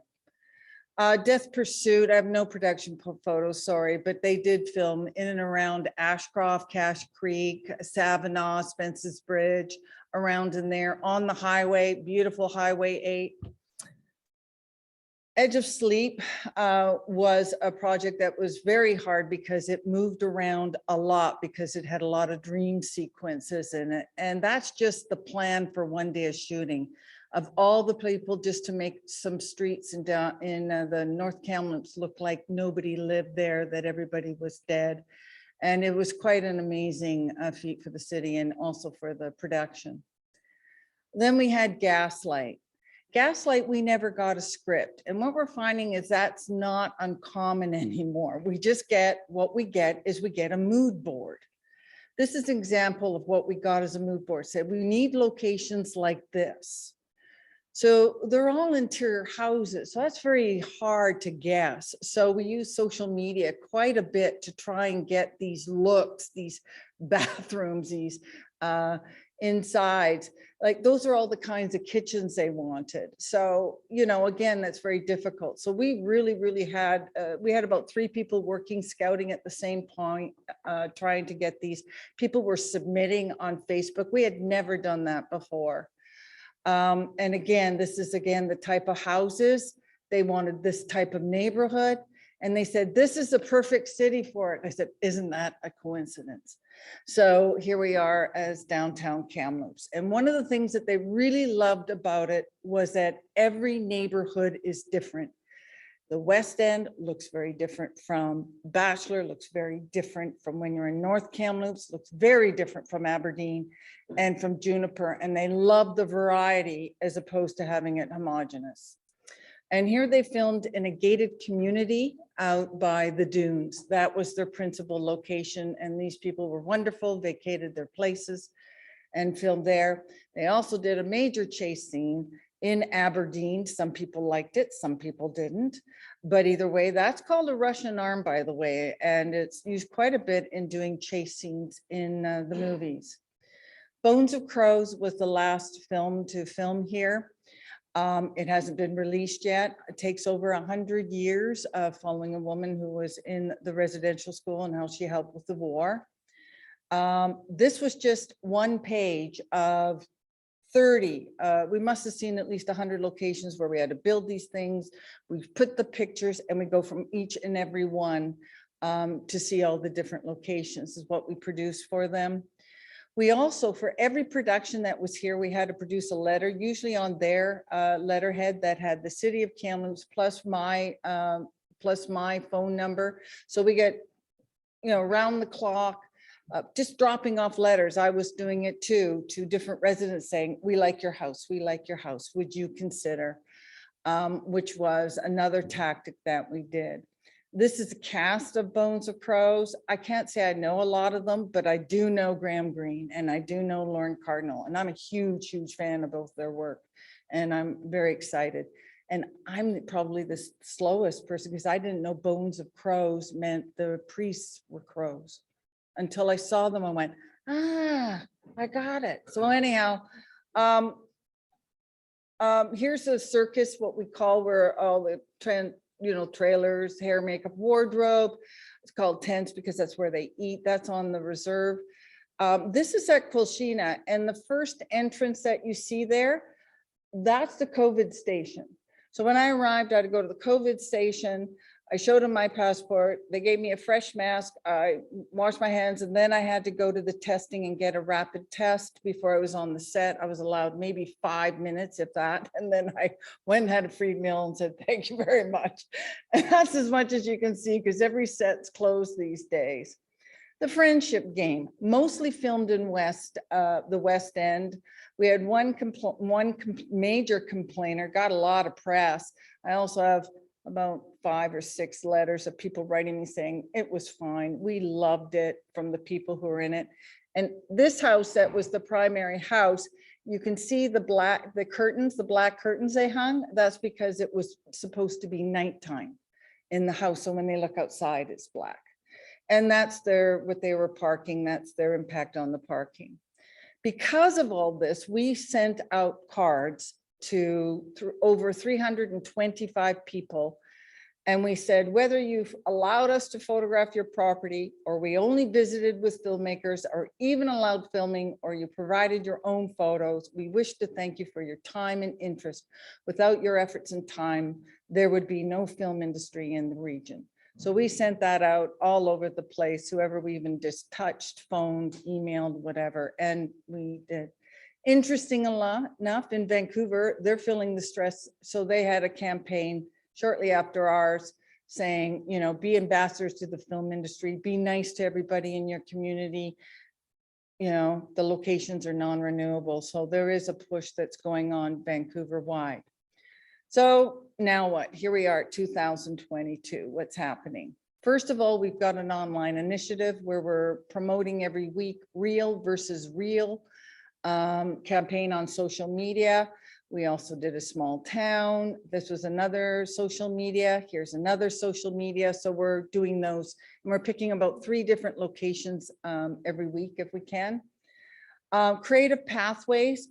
We are so hungry in the film industry for manpower that now they're making it easier to get into the film industry finally, instead of being this big enigma with all these closed doors. Where do you go? We're on it as well as the Thompson-Nicola. We'll get them, we're the yellow, we'll get them to change that color, can't read it. But where they can sign up if they can work local in our jurisdiction, then we will list them on our film database.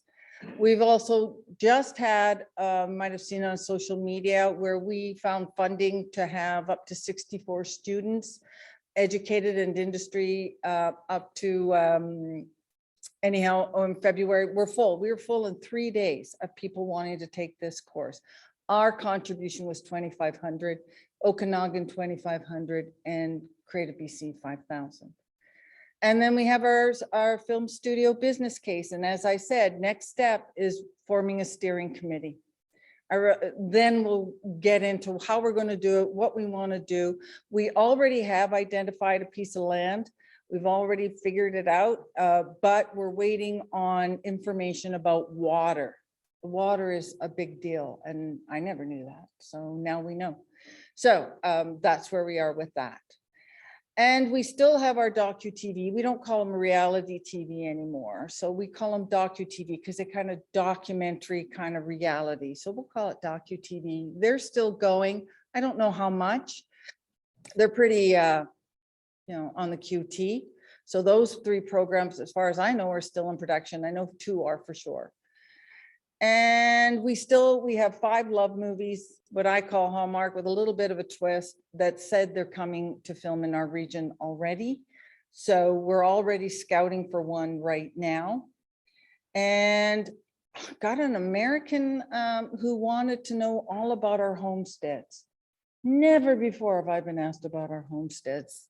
So I'm like, sure, we got them in spades. So we'll see what happens. Yeah, I know. There you go. It has to look really dilapidated, but thank you very much for your time. Thanks very kindly, Vicki. Anybody have questions for her?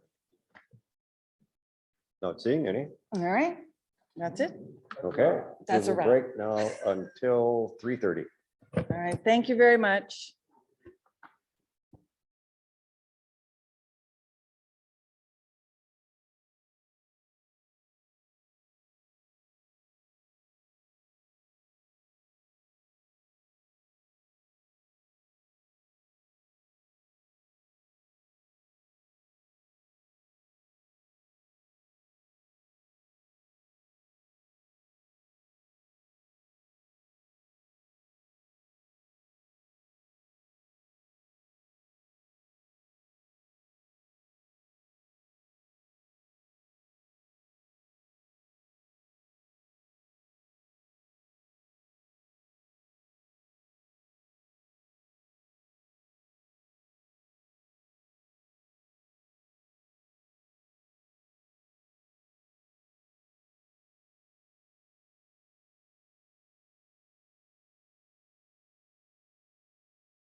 So we are back in session. And the next matter on the agenda is the verbal report from CAO Hildebrand. Thank you, Chair Gillis. I promise I'll be as efficient as I can. So good afternoon, everyone. As part of my CAO update report, I have a presentation, a riveting presentation I would like to walk you through with respect to our strategic plan status update, our response during the fires and floods of 2021, and an update on where we are and, more importantly, where we're going with our forensic audit response. So as you are all aware, 2021 has been an overwhelming year with fires, flooding, and a forensic audit. And I wanted to provide you with an update on where we stand with for the execution behind our 2020 to 22 strategic plan. As I walk you through each focus area briefly, staff have provided a status update on where each action is currently standing. We have chosen to use a streetlight graphic to show the status of each action item, simply with green as complete, yellow being in progress, red not yet started, and an X if the project was going to be late or put on hold. So staff continue to put a significant amount of attention behind these important items, and will continue to see them through to completion as quickly as possible. So everyone's familiar with this picture. This is the strategic plan that was created and built by the board back in fall of 2020 as an update and a short-term plan for the balance of the current board term. We agreed to work on 6 strategic focus areas with specific actions and milestones within each of them. So firstly, economic sustainability and resiliency. As you can see within this area, we had a number of actions with a variety of results. This category certainly was difficult to advance given the COVID-19 pandemic, but we're still making progress and continue to be focused on this. Economic development initiatives and supporting economic resilience were, of course, the areas with no real traction as we dealt with multiple EOC responses in 2021 that have impacted the entire region. As a staff team, we started to explore a more visual way of presenting some of the key facts and results of our strategic plan. The use of infographics and metrics is certainly a great way of sharing this information publicly. We're currently working on providing more of this type of information and work is in progress, but wanted to share just a few of the things that we have started to look at. So here's just a few examples. So within that focus area of economic sustainability and resiliency, as you can see on the screen, from a grant funding standpoint, there was almost $877,000 in grant funding received for the Blackpool and Wavenby volunteer fire halls.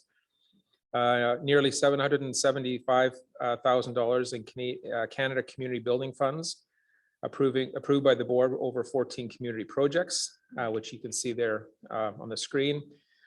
And the Film Commission, $8,700,000 in direct spend by production filming in the Tnrd, and an estimate of 24 million in economic impact. So some of these infographics are really important, and as I continue to update the board on our strategic plan, I'm going to start sharing more of that type of information.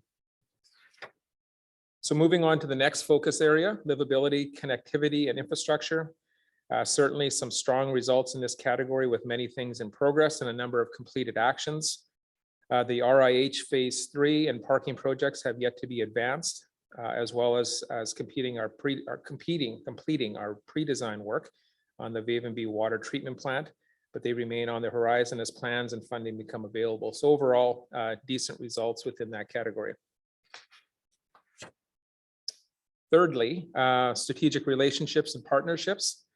Certainly good progress in this category with many actions underway. The 2 areas not yet started are formal engagement and partnership process with our local First Nations, although conversations continue to happen and are very positive.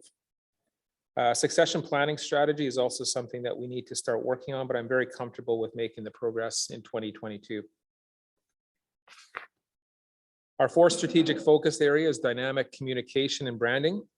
Again, a good number of key action items we're progressing with a few items completed. That being a new Film Commission website and an enhancement of our library website.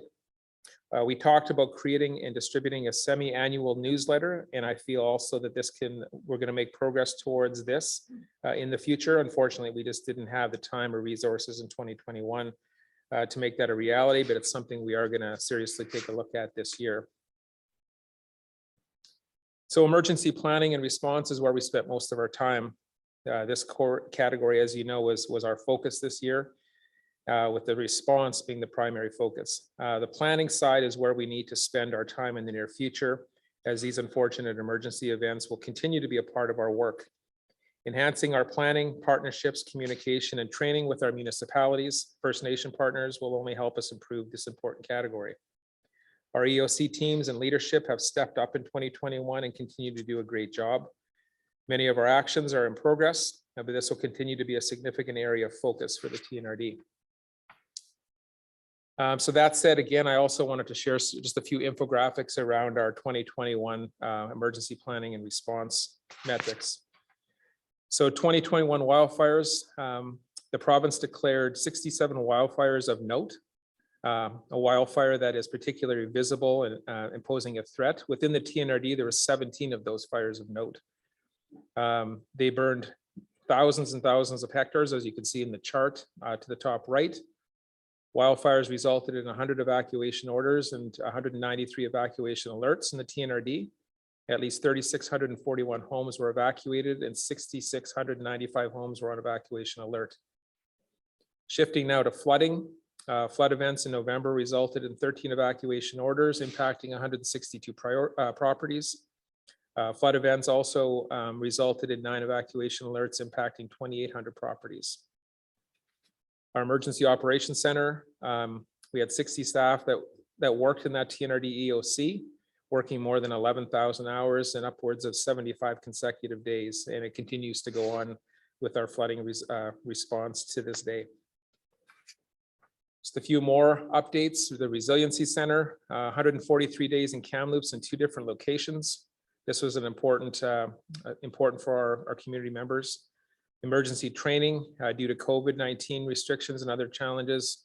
That was certainly a challenge for us, but we want to continue to work towards working with our member municipalities and training in the future. And then the launch of our TNRD Emergency Management Common Operating Picture. Basically, this is the access to real-time emergency information that we used in our EOC that linked up to the provincial fire information as well, which was very helpful. So finally, and last but not least, climate action and environmental stewardship was our 6th category. Although we have some actions in progress, we have a lot of work ahead of us in this very important category. This topic has been discussed recently as a board, and I can expect a review of our current actions and a potential new strategy moving forward. So certainly a lot to come yet on this important category. So just to sum up the strategic plan, so as we sit here today, I feel like we had some overall good progress with respect to the plan. The good news is that we're at about 78% either complete or in progress, which to me is a significant accomplishment and credit to our team, given our circumstances. Approximately 20 to 21% not started yet or on hold, and about 1% running behind and identified as late. But overall, I'm very happy with the results and continue to push forward for the balance of 2022. So shifting gears now, I'd like to shift gears into a very important project that personally is my priority in 2022, and that of course is our forensic audit response. This is a project that we all need to embrace and get behind to absolutely ensure it's done right. I can confidently say that our approach to date reflects that commitment. So our current strategic plan, as I just walked you through, of course, had 6 key focus areas. And what I'm proposing is the need for an additional category. And this is really going to be, as I mentioned, my focus going forward around the accountability and results behind this forensic audit response. You know, I'm confident the board will be supportive as well as staff. I will personally lead this category from an administrative standpoint with the team, of course, but we'll need your help. I will ensure we execute at the highest level possible and deliver the results the public and our organization is expecting. So this work is going to require significant effort that will take time, but I know our team is committed. So some key points we need to keep in mind. So the response needs to be a priority within the full organizational and board alignment.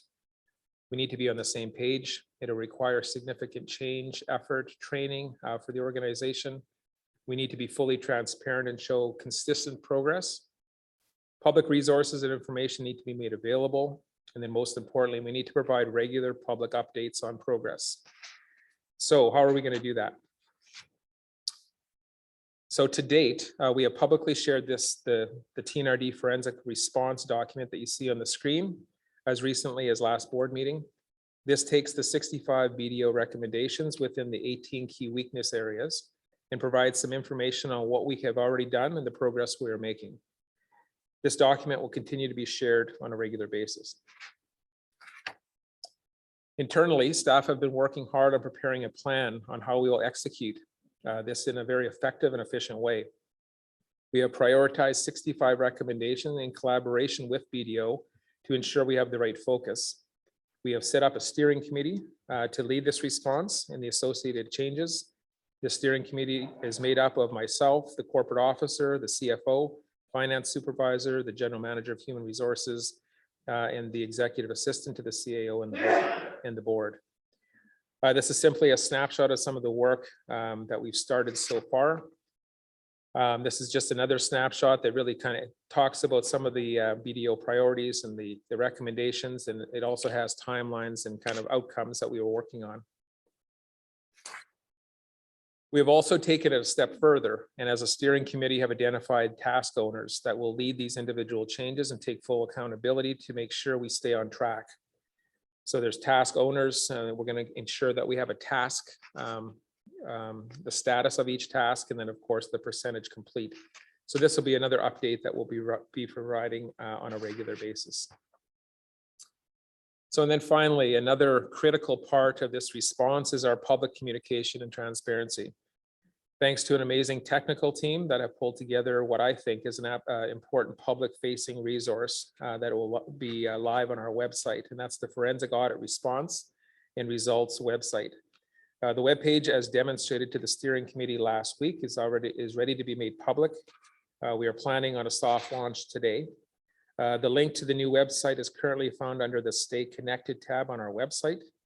We're holding off for a formal press release on the website until three things happen. So number one, other information is available on the TNRD website that we are planning on, such as monthly reports. I know we talked about that today during our audit meeting, audit committee meeting. Number two, the webpage is closer to 100% complete. We're also going to be having a progress indicator on there as well.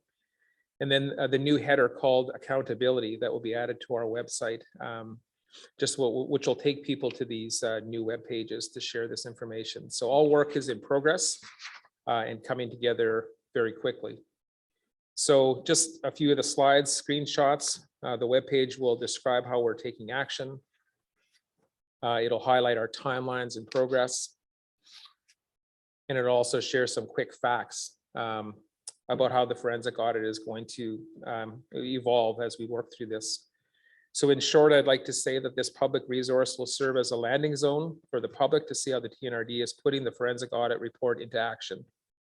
I'd like to now pass it over to Colton Davies, our new manager of communication and marketing, and he's going to just take you through a really short live version demo just on what that page looks like and feels like. So if you can end that, Dave, and pass it over, Colton will take over from there, and I'll answer any questions following that.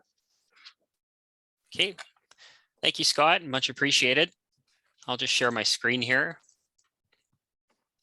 So you should be able to see the forensic audit response and results page on your big screen in there. Is that up in there? Yes, it is. Excellent. So I'll just give a very quick walkthrough about it and talk a bit about some of what we're working on as we keep updating this. The goal of this page is to have a place where the public can regularly look for updates on the TNRD's progress in response to the forensic audit recommendations. It's a place where you could also direct constituents for up-to-date information on this process as well. And this webpage will also provide facts and background about how this process was done, what the results were from the forensic audit. There's supporting documents on this page as well, including the full forensic audit. I'll get to that in just a moment. There's a bit of an intro at the top of the page. How is the TNRD taking action? We chose to put this section closest to the top of the page because that's what's going to be continually updated the most going forward once regular updates begin. And it will look slightly different once we start updating it. We will be having some infographics incorporated on this page. For example, there will be above this header here, there will be a progress indicator, which will actually have a percentage of completion relative to the recommendations to the TNRD. There will be other informative features as well. This heading, how is the TNRD taking action? It also links to the report that Scott mentioned, which, as you well know, went to the board on January 20th. The forensic audit recommendations, I'll just open it there just for a quick snapshot. So that report's sitting there. The timeline of progress with really a chronological order of key dates from the forensic audit, starting all the way back at March 11th of last year, when you, the board, approved moving forward with an independent forensic audit. December 16th, just to focus there, BDO's forensic audit investigators presented to the board. And that full presentation, almost an hour long, lives on the TNRD YouTube page now. The link to find it is right there. So the timeline of progress goes all the way up until less than 2 weeks ago when the full forensic audit was released to the public. And so the full 69-page report can be found there as well for anyone who might be looking for that information going forward. It lives there permanently now. And quick facts, that's just to outline the period of time that the forensic audit covered, the scope of the work, what came out of it, and there's an additional half-page addendum item at the bottom as well. So all of that information is on this new webpage. It launched this morning, and as I mentioned, there will be more to come from here.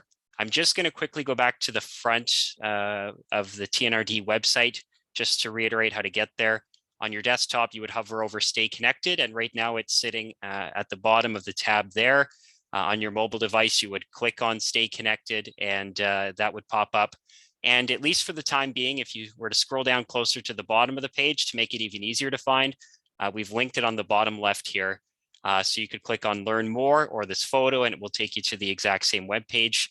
We usually use that spot on the website for things that are ongoing, surveys primarily. It just so happened that at this moment in time, we didn't have any surveys live, and it just made sense to put that there for now.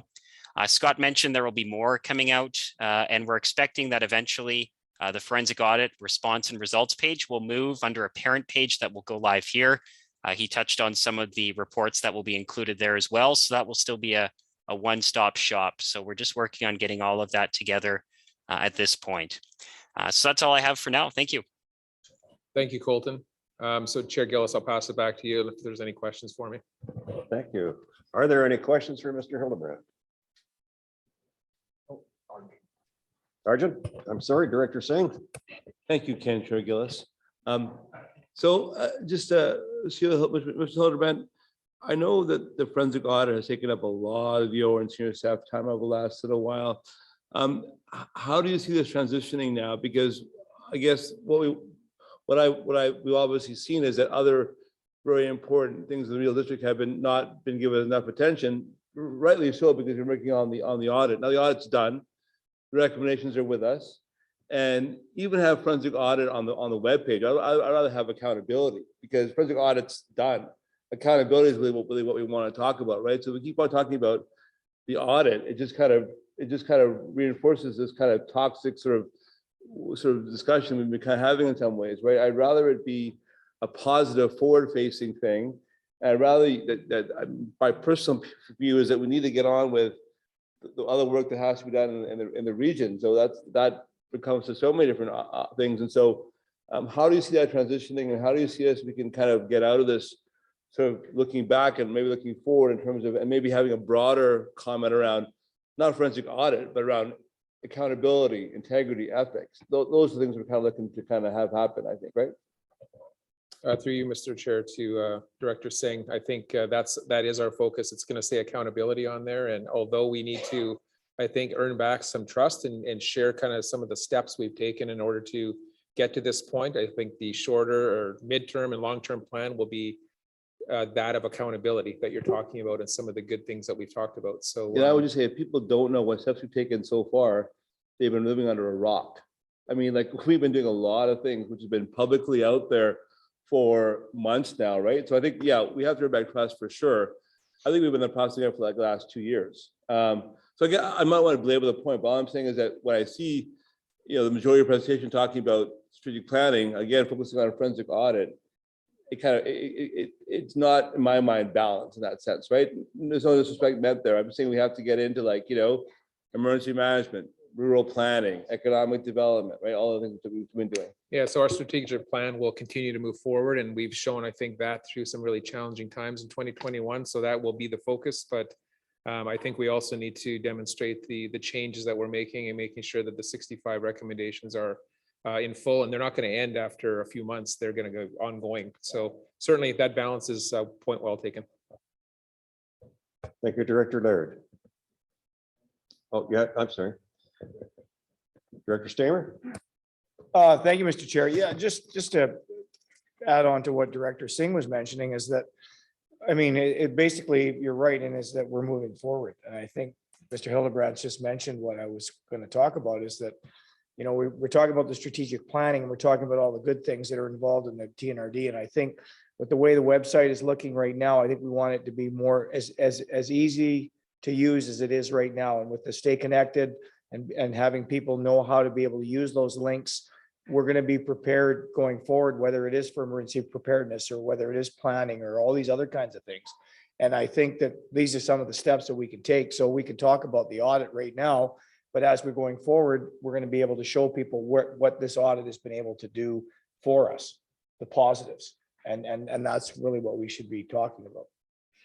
If I may just respond to that, I would just I think the headlines need to be the good work we're doing on our strategic plan, and that would be my focus going forward. Thanks, Mr. Hildebrand. And anybody else have a question for Mr. Hildebrand? Seeing none. Sorry, Director Roden. Yes, thank you. With respect to Director Singh, I don't know that everyone will have heard about the progress that we're making. I agree that that's what we need to highlight. I think having a dedicated space will, I believe it will not only showcase the work we're making in progressing with the recommendations, but we know that there are a certain number of people who are keeping a very keen eye on the TNRD and what we're doing. And I hope that this would perhaps alleviate some of their frequent email requests to staff about what's happening, because they will know that they have a dedicated web page that they can check to see what progress is being made. And hopefully, fingers crossed, that would become their one-stop shop rather than bombarding staff with progress requests all the time. Thank you. Are there any further questions? Director Schaefer. It's more of a statement. On the first page, on our initial page, it says TNRD, the region of BC's best. I think the region of BC's best should be taken down and we should earn it back again. Any further questions or statements? I see none.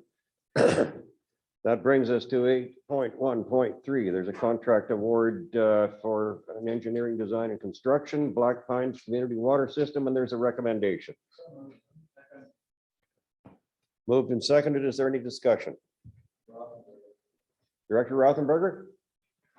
I just wonder if Mr. Devlin could elaborate just a little bit on the scope of the work on that project with respect to engineering, design, and construction, where that will take us at the end of this contract and what's included in it.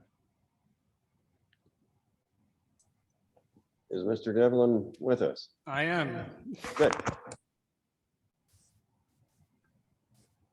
How's my audio? Yep, you're on. Okay, yes, through the chair to Director Rothenberger, this should be the final contract we have on the Black Pines project with regards to engineering services.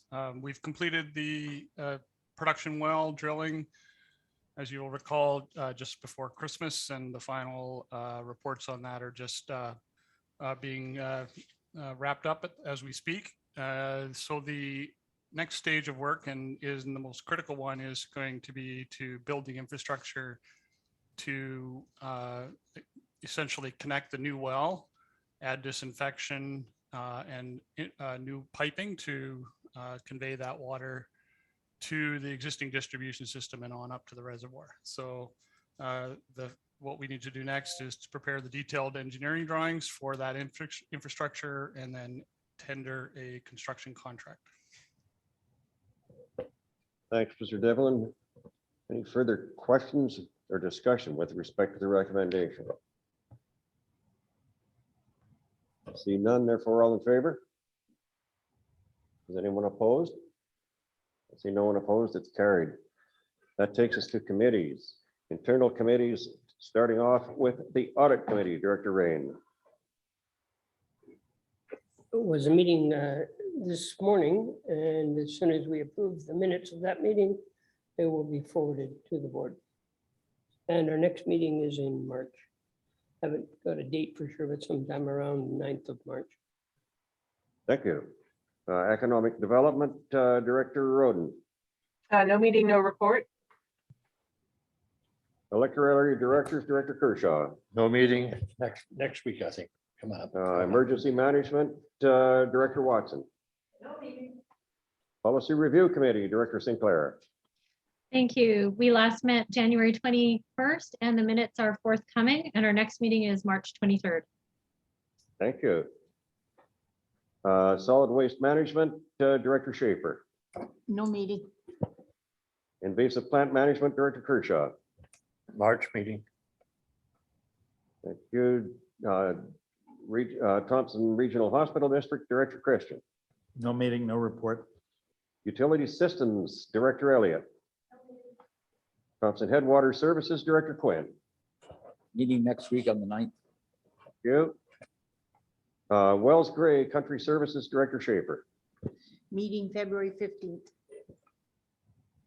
Joint Services Committee, Director Schaefer. No meeting, no report. Thank you. The Committee of the Whole, there is a recommendation. Move to recommendation. All in favor? Opposed, if any? Carried. Move to. Oh, Sorry, second Hello? recommendation's been moved. Director Rothenberger. Chair. Director Rothenberger? I had a question about the Committee of the Whole minutes. During that meeting, I voted contrary to the establishment of a separate and apart climate action committee. But I think I was fiddling with trying to get my electronic hand raised at about the time you declared the motion carried. So I'm not showing up in the minutes as being opposed. Maybe I'm out of luck, but I'd appreciate it if that could be rectified. Sad news now. Through the chair to Director Rothenberger, we can have those updated. Those minutes haven't come forward to the Committee of the Whole for adoption yet, so they're in draft. We can get that in there. Thank you. Thank you, Director Stamer. Thank you, Mr. Chair. At the list at the beginning of the minutes, Director Duty is listed as present and he's also listed as absent. Okay. So just for clarification. Thank you, Director Elliott. I'm sorry, Mr. Chairman, but I seem to have lost my way. Do we not have a motion for the number one recommendation to the from the Committee of the Whole? So I didn't understand why Director Rothenberger was suggesting that he voted against the other committee. We're talking about water system here. I think it was, I think that issue was dealt with in any case. Was it not? It was dealt with the Director Rothenberger's satisfaction. Director Rothenberger, your hand still up? And I would. I raised it again in response to Director Elliott. No, I was speaking to the minutes of the Committee of the Whole. and what the minutes reflect. Not your recommendation specifically with respect to a letter to the UBCM. Oh, I'm sorry, Mr. Chairman, I did not understand that. Are we doing these 1, 2, and 3 or all together? So we're doing one at a time. I think we've done one. Number 2 has been moved. Is there any discussion? All in favor? Is anyone opposed? Seeing none, that's carried. Second. Is there any discussion? Seeing none, all in favor? Anyone opposed? Carried. That takes us to external committees. Fraser Basin Council Director Rice. No meeting on 9th and 10th, and move to receive. Is there any discussion? All in favor? Opposed, if any? Carried. Municipal Finance Authority Director Brown. Is no longer representing that committee. I'm only the alternate. Director O'Reilly has been voted in as the representative. Righto, Director O'Reilly. No meeting, no report. Thank you. Municipal Insurance Director Duty. You're expecting me to say no meeting, which there wasn't any, but I do have some news, which is quite exciting in and of itself. The MIABC has a risk management conference that's going to be taking place between April 12th and the 14th, and it provides an overview of the basic tenets of risk management, as well as offers presentations and workshops on more advanced topics. But best of all, of course, is it provides an excellent networking opportunity for attendees to make connections and socialize with people from other regions. The MIBC members can use the risk management grant funding to pay for the conference registration. So it takes the hook off the Tnrd. So if I were to attend this, I guess I'd be on the hook for the flight and accommodation. So my question to the board is do they feel that this would be something that's worthwhile to attend? Director Quinn. I would move that the appropriate expenses be granted to Director Duty to attend the conference he just mentioned. Second. Thank you. That's moved and seconded. Director Elliott. I did not hear what the motion was. The motion was that Director Duty's expenses for flights and accommodation and so on be covered to attend this conference. And does that include his alternate? Pardon? Does that include also his alternate?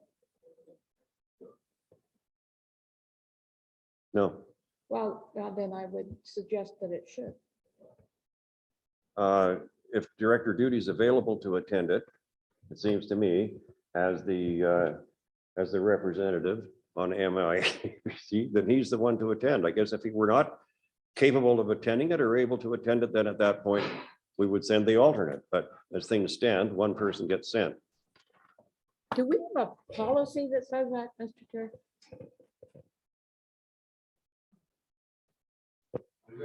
Do we have a policy, Ms. Campbell, that says one person will attend the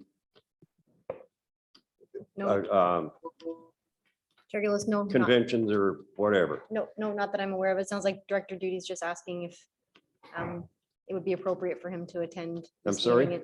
I'm It having sounds trouble like hearing Director you. Duty is just asking as the MIBC Director Representative if it would be appropriate for him to attend this conference and have the costs that aren't covered by the MIBC grant covered by the TNRD.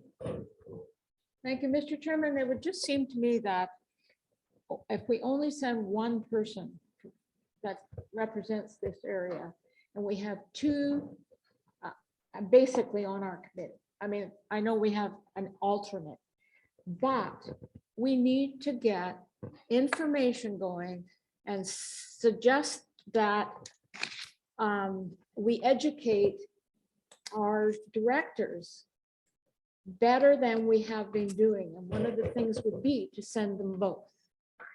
Well, maybe we can resolve this right away because Director Roden wishes to speak. Thank you. I, as the alternate on this, I am more than happy for Director Duty to represent both himself and me and the broader TNRD board And I would very much look forward to a report from him about what he learned, because I think that would be the best way of disseminating that knowledge to the rest of the board and educating all of us. Thanks, Director Roden. Director Watson. I just wanted to point out that at no time do we send the alternate for Fraser Basin Council if the appointee goes. So let's not issues. I agree. Is there any further discussion? Okay, all in favor? Is anyone opposed? I see no one opposed. Thank you. God. Shuswap Watershed Council, Director Crow. No meeting, no report. Kamloops Airport Authority, Director Roden. Next meeting is on March the 10th. Thank you. Federation of Canadian Municipalities, Director Singh. Thank you, Chair Gillis. Director Duty thinks risk management is exciting. Have I got a report for you? TNRD, I'm at TNRD. FCM board meeting is happening February 22nd to 2 weeks forward, March 8th, all virtual. Obviously, you've been watching what's been happening in Ottawa the last couple of days. Very interesting and very impactful for the opposition parties. One of them, anyways.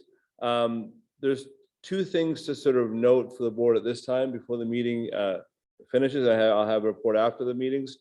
One is that there is a diversity inclusion and tourism committee FCM is struck, and I'm trying to make the point, and so many other members of BC Caucus are too, to sort of say regional districts aren't municipalities, and we have to keep on really making that point again and again, because that tends to be a sticking point, and sometimes our area directors don't get the respect we feel that they deserve. So trying that at that committee. And the second thing is that with the Environment and Sustainable Development Committee, there's a small portion of time where they're asking for reports on the ground from various places that experienced climate impact. So I've talked to Mayor Polderman and Director Rice a little bit about area issues there, and a little bit with Mayor Brown, but and we don't have a lot of time. But I thought those people, because of the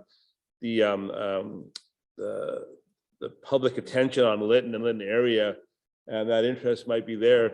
But I'll send an email out to the whole board, and if there are things that we want to share around that, those sort of impact of extreme weather, for example, let's try and get those in that conversation as well. It's basically a committee of 25 elected officials across the country, and they're trying to get more sort of on the ground reflections about what's happening with climate change. So I will send an email out to the whole board about that.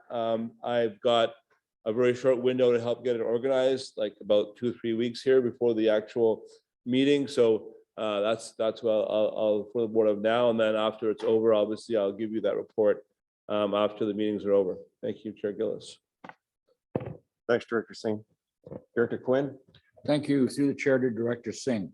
Our neighbors to the east have things called regional municipalities. Are they considered municipalities under FCM? I don't, that's a good question, Director Quinn. I think the word municipality is a legacy term. Obviously, we have EBCM and FCM, and I certainly wouldn't mind that to change eventually, but it's been I've been on the FCM board for on and off for 3 years, different years, and Dr. Martin from the Kamloops Shop often raises this as a past president of EBCM as well. And we don't have a lot of traction because real districts are only in BC. There's only 27 in the whole world, and they're all in BC. The other places are counties and regional governments, but they're also known as regional municipalities in those areas. So that's the difference, I guess. Supplementary, Mr. Chairman, if you could find that out for us in one of your meetings, I would appreciate it, Director Singh. Dr. Quinn, I will do that. Thank you. Community Energy Association Director Blackwell. Sorry, no meeting, no report. Yeah, whatever you do, don't be sorry about that.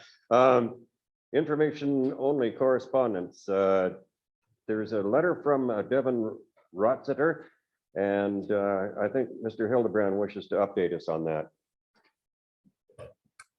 There's nothing I need to speak of that unless the board has questions.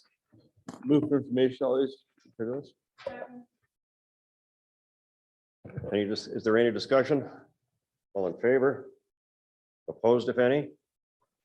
That's carried. That takes us to new business from members. Does anyone have new business? Director Watson?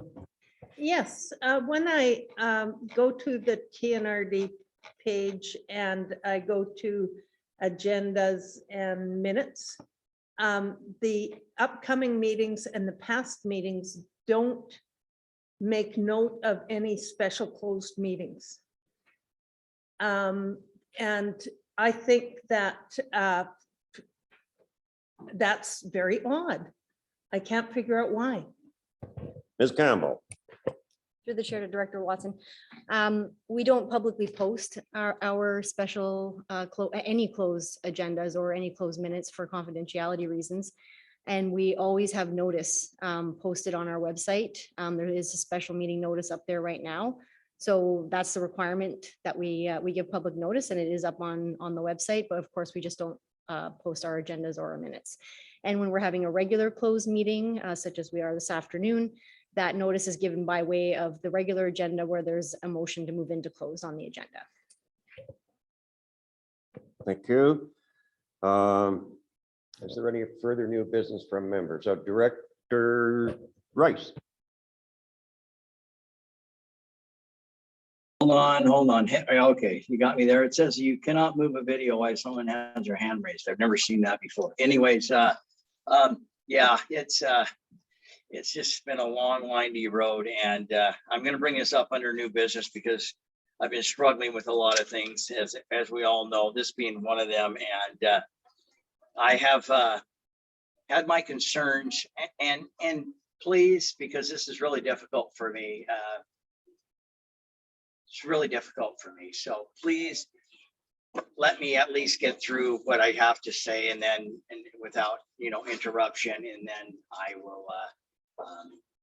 I'll let it be and have no further comment after that. But I need to say this. It's been weighing heavy on me. It's I've wrote 800 pages this weekend, and I've got it down to, I'm just going to say what's on my mind, and I think the staff has done an incredible job of overflowing inboxes that just keep getting bigger and bigger and dealing with all this. And I know some of the directors think I'm going to litigate the past, and I'm going to try to be short, but I'm emotional. I'm not litigating the past. I'm addressing the past. I don't think it's been addressed. It needs to be addressed. And the forensic audit response to great change and accountability sort of even makes it more so. And then when I read the correspondence, if we didn't read today, but 10.1.3 and 10.1.4 are two of my concerns that for over a year now, I've been addressing concerns. Nothing has really changed, in my opinion. In any great degree of my concerns are no greater than anybody else's, but still, I would have liked to see some movement forward on those concerns. That hasn't happened. And so without being accused of litigating, I'm gonna address the past really quick, because we all need to move forward with open minds. I get that, and our hearts, and seriously listen to the voices, whether you agree or disagree. We're all on board with that. Unfortunately, what has happened is our board has not received all the information needed to make critical decisions, leading to more difficult decisions where we're at right now. And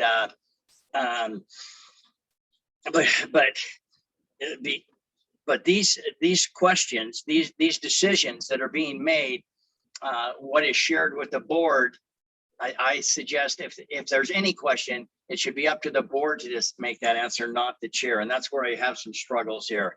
And I struggle with moving on without addressing what has already been in the past. And I don't think we have. And I would encourage everyone to read the correspondence, because those have been huge issues at our board table. And I tend to have some of the same thoughts as in correspondence 10.1.4 and certainly 10.1.3. And I'm just wondering with change and accountability, if it would not be if the chair would consider stepping down to be a part of that change and accountability. And that's why this has been so difficult to me, because of course we're all family and we're good friends and we need to move together. So I hesitate because I want everybody to be happy to even raise this. But I think at this point, at this juncture of where we are as a board, it's a critical point, and we do need change and we do need accountability across the table. And I'm not sure just moving in the direction we are doing is going to result in that change in accountability and moving the needle forward. I fear at times we are moving the needle backwards, and I just want the best for our constituents. And to do that, I think we need to make some really hard, difficult decisions, because at the end of the day, we've taken an oath of office. Every single one of us has taken an oath of office, and I've taken it 3 times. And every time I take it, I go out there and ask myself the question, am I doing the best for my constituents? Am I making decisions that are the best for my constituents? And I'm making them with a neutral mind. Do I go to that board table with an open mind? I would ask our constituents, our citizens out there, the people we represent, to also go to their kitchen tables with an open mind, because what we say here today, what I say here today means nothing if it doesn't turn into action. And the action will be what Scott has outlined. It'll be transparency. It'll be our strategic plan moving forward. And as things unfold, we need to be honest with ourselves, but our constituents and our public need to be honest with themselves also. And as they see these changes made, as they see actions happening, they need to say to themselves, hey, the TNRD is making progress. They have listened to us. And I think they don't think we have been listening to them. And I'm telling you, I apologize to the staff. I apologize to some board members. I apologize to our constituency, because certainly I'm as guilty as many for ignorance, naivety, and maybe not speaking up when I should. So we're all in this together. From this point on, I will focus on positivity, but I really think we all need to also have open hearts as we move forward. Thank you.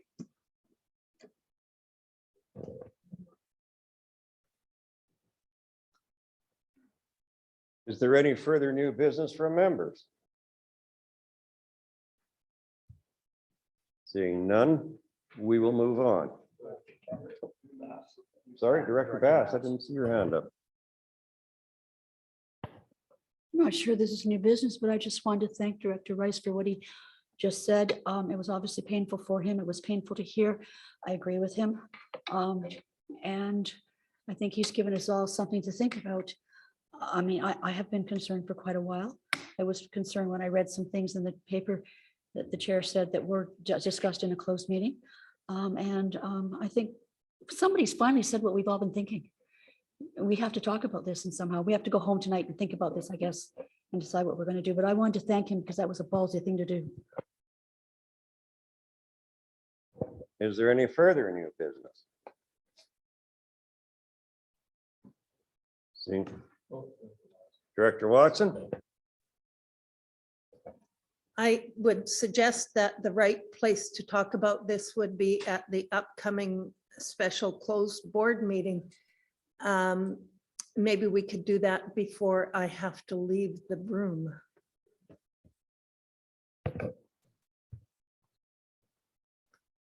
Is there any further new business? Seeing none. There is a notice of motion before us with a recommendation with respect to board member vaccination. I'd like to move the recommendation. And may I talk? Is there any discussion? Director, I realize that the staff has put a hold on their mandate, but I think that we should still go forward and with our mandate to that be vaccinated, because at any time that could change. I think it's going to in the in a 6-month period, I think it's gonna become a moot point. But at this point, I think that we should still go forward with a mandate for the board to show leadership. Thank you. Any further discussion? Director Rothenberger and then Director Blackwell.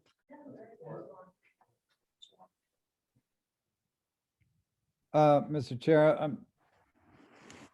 I'm not opposed to the motion. I'm just not sure how useful it is, given the fact that it really will change nothing as to current practice.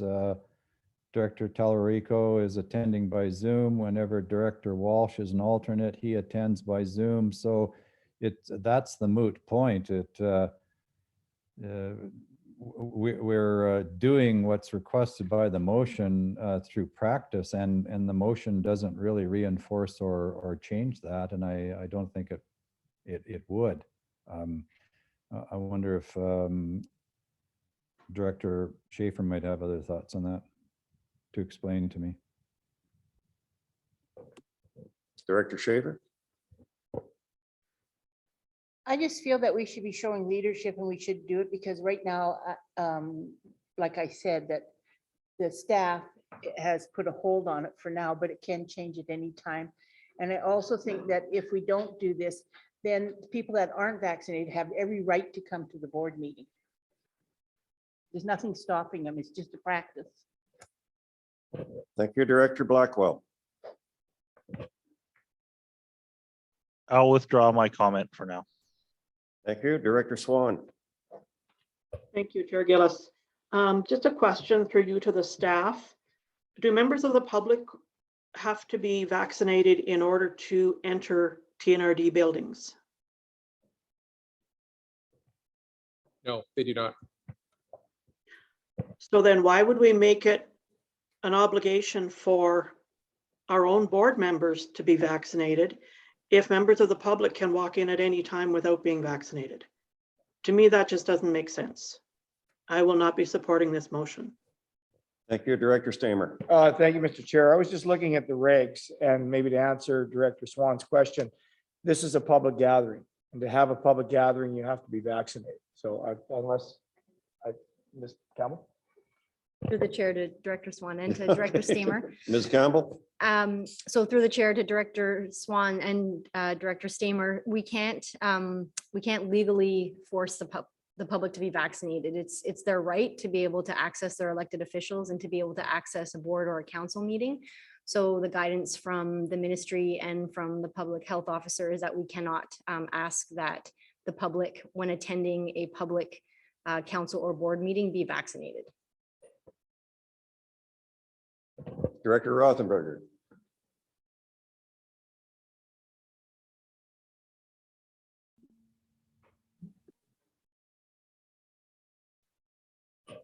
That was a legacy raised hand. I shouldn't have. Thank you. Is there any further discussion with respect to the motion? I don't see any. All in favor?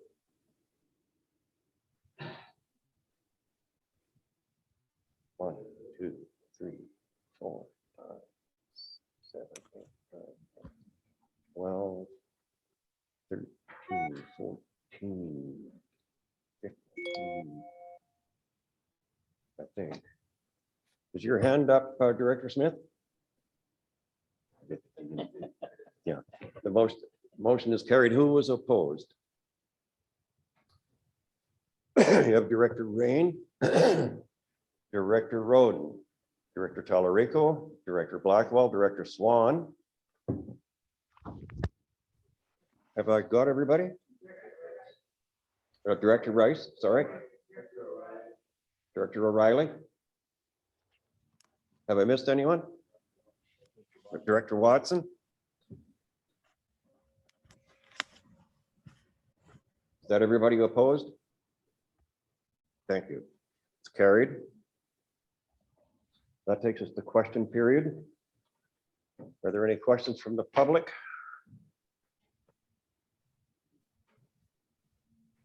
Nothing. So There is a closed meeting to be held pursuant following the regular board meeting in accordance with Community Charter, section 90.1 sub E, the acquisition, disposition, and or expropriation of land or improvements, if the board considers that disclosure could reasonably be expected to harm the interests of the regional district.